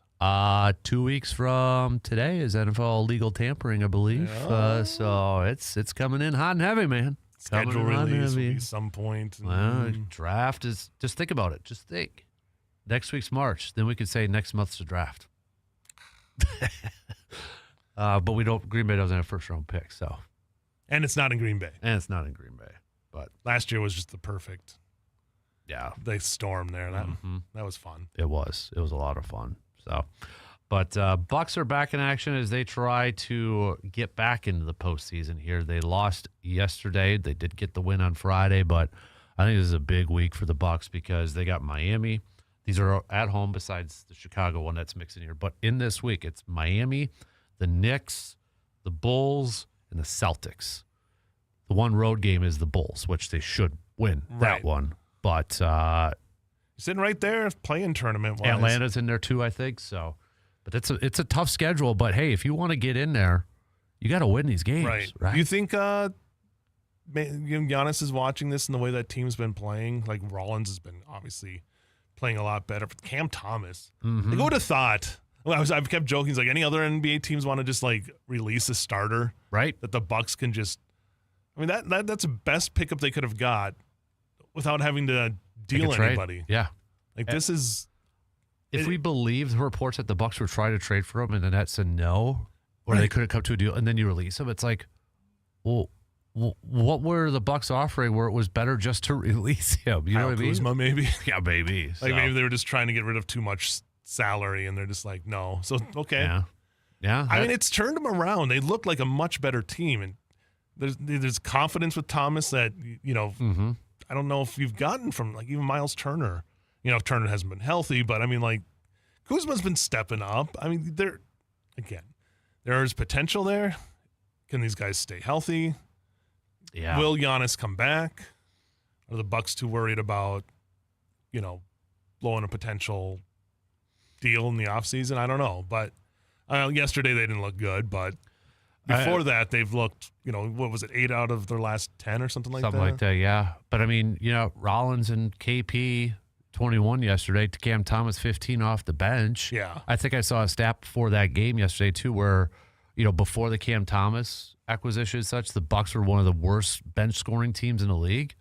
And then in a few games, they jumped to the top 10. Yeah. Just because of Cam Thomas. I mean, the credit has to go to the front office for being able to develop some depth because they were, there was not much depth on that back end there. Now you're getting it. And, you play Miami. They're a team that's fighting for that. It's a 3-game stretch here, like you said, 4-game stretch this week. I mean, that's not going to be easy. But, the back-to-back on Tuesday, Wednesday, Miami and Cleveland, that's at home. Yep. Knicks are at home. And like you said, the only one they're going on the road is for Chicago. And then it's Boston after. Yeah. Wow. And Atlanta's a playoff team, too. So that is 6 games in basically a 10-game span. Mm-hmm. And then it doesn't get any easier because then it's 7, 8, 10. They are, it is a lot of games here in the next 20 days. Yep. I know there's a hope that Giannis is progressing. Doc Rivers was asked yesterday, could he play by the end of the week? And, of course, Doc said, I don't know. Right. Sort of thing. But, man, it would be nice to get them at some point during the stretch so they don't dig themselves into a deeper hole. But their only big stretch of, break they get is next week after that Wednesday game. They play a Wednesday, Saturday. Yeah. That's like their longest break. The rest are 2-game. There's not too many. There's a couple back-to-back and a bunch of 2-day, one game after another. So, yeah, this next month, if they're going to do it, this is going to show it, and there's a lot of tough teams that they have to battle in that. Yep, exactly. Get the wins that you can, because these are the teams that you have a chance, I think, have a good chance of beating off. So, yep, I agree. All right, we only got a few minutes left, so no Bucks game tonight. They'll be back at it tomorrow against the Heat of Miami. So we'll hopefully get a win there. But as mentioned, Brewers here today too. Oh yeah, Packers right there. NFL free agency tiers. Gotta I know love you were it. talking about who, like, the who to potential- prioritize and Yeah. stuff. Yeah. I mean, there's Van Ness is the one that I guess if it's a good enough deal, you bring Over him- Tucker Kraft? No, Yeah. I think Van Ness, in my mind, Van Ness had the tryout the end of the year. I wonder if they pick up because I got to decide by May 1st to pick up his 5th-year option. Right. I think they do. I think they do too. Maybe they could do something similar to remember when Christian Watson signed a 1-year. I think it was when he tore his ACL. Just kind of grace, not grace period, but so they didn't have to Yeah. go into free agency. Oh, and such, exactly. and maybe try to get it a little cheaper, but I don't know if that'll work. But I mean, we've seen glimpses of Van Ness, but I just don't know if we've seen, like, obviously first round right, pick potential. mm-hmm. You want to Micah give, loves him, so I don't know if that means anything or not. But Micah thinks there's something there. yeah. But maybe work out with him this offseason. I don't know if he's or just something, been. But Has he ever been completely healthy? That's the other Yeah. thing, because he's missed. He's been missing time every year. So if he comes out healthy, there's a lot of questions on that defensive side about some of the guys that you really need to step up, and we didn't see that happen when Parsons went down. I will say next year's draft, 2027, I would imagine Green Bay is going to get some decent comp picks because they're going to lose Malik Willis, who's going to fetch a good comp Yeah. pick. Romeo Dobbs is going to fetch a good comp pick. Yep. Rashid Walker is going to fetch a good comp pick. Quay Walker, if they lose him, might fetch a good comp pick. You're talking about possibly 4 third-round picks. Yeah, and that's where and you were talking about, that's where the second and third round and where the Packers usually do their best picking and get those guys that can make that immediate impact. So Yeah. I'm sure Gutekunst will enjoy that. Oh, yeah. Yeah. Probably not all third, but, I mean, there's a good chance. That's a mixture of probably like 3rd and 4th-round picks. Yep. And that means you can package some, too, to move around a little bit because now you can trade those comp picks. So, Yeah. and a draft, not this year, but next year where they won't have a first-rounder either. So, might actually help them out a little bit if they wanted to move up. And So, potential of moving, like you said, moving some of those to move up. So. yeah. But, all right, we only got a minute left. So, no more Olympics. No, state wrestling this weekend. I wanted to make sure yep. I threw that in there, and gymnastics sectionals as well. So some big sports. State swimming this past weekend. So congratulations to all the athletes that were down there. And yeah, I mean, we're getting into that point of WIC hockey. I mean, it's going to be a fun stretch the next month. Kind of by the seat of your pants almost a little bit too, right? Yeah. Because you don't know where you're going to be at yet based off the tournament and the playoffs and such. It's a lot of TBD. Yep. To be determined of where we will be. So. Yep, exactly. Well, keep up the good work over at Sports Scene 13. Thank you. You too, Dan. So, but shot clock's going to cut us off here. So tomorrow it is a Grind My Gears Tuesday. That's your homework assignment, everybody. Think about what's grinding your gears and make it appropriate, and you can send it on over. Don't make us. it me. There you go. Have a good rest of your day, everybody. Same place, same time tomorrow morning, 6 a.m. We'll chat with you then.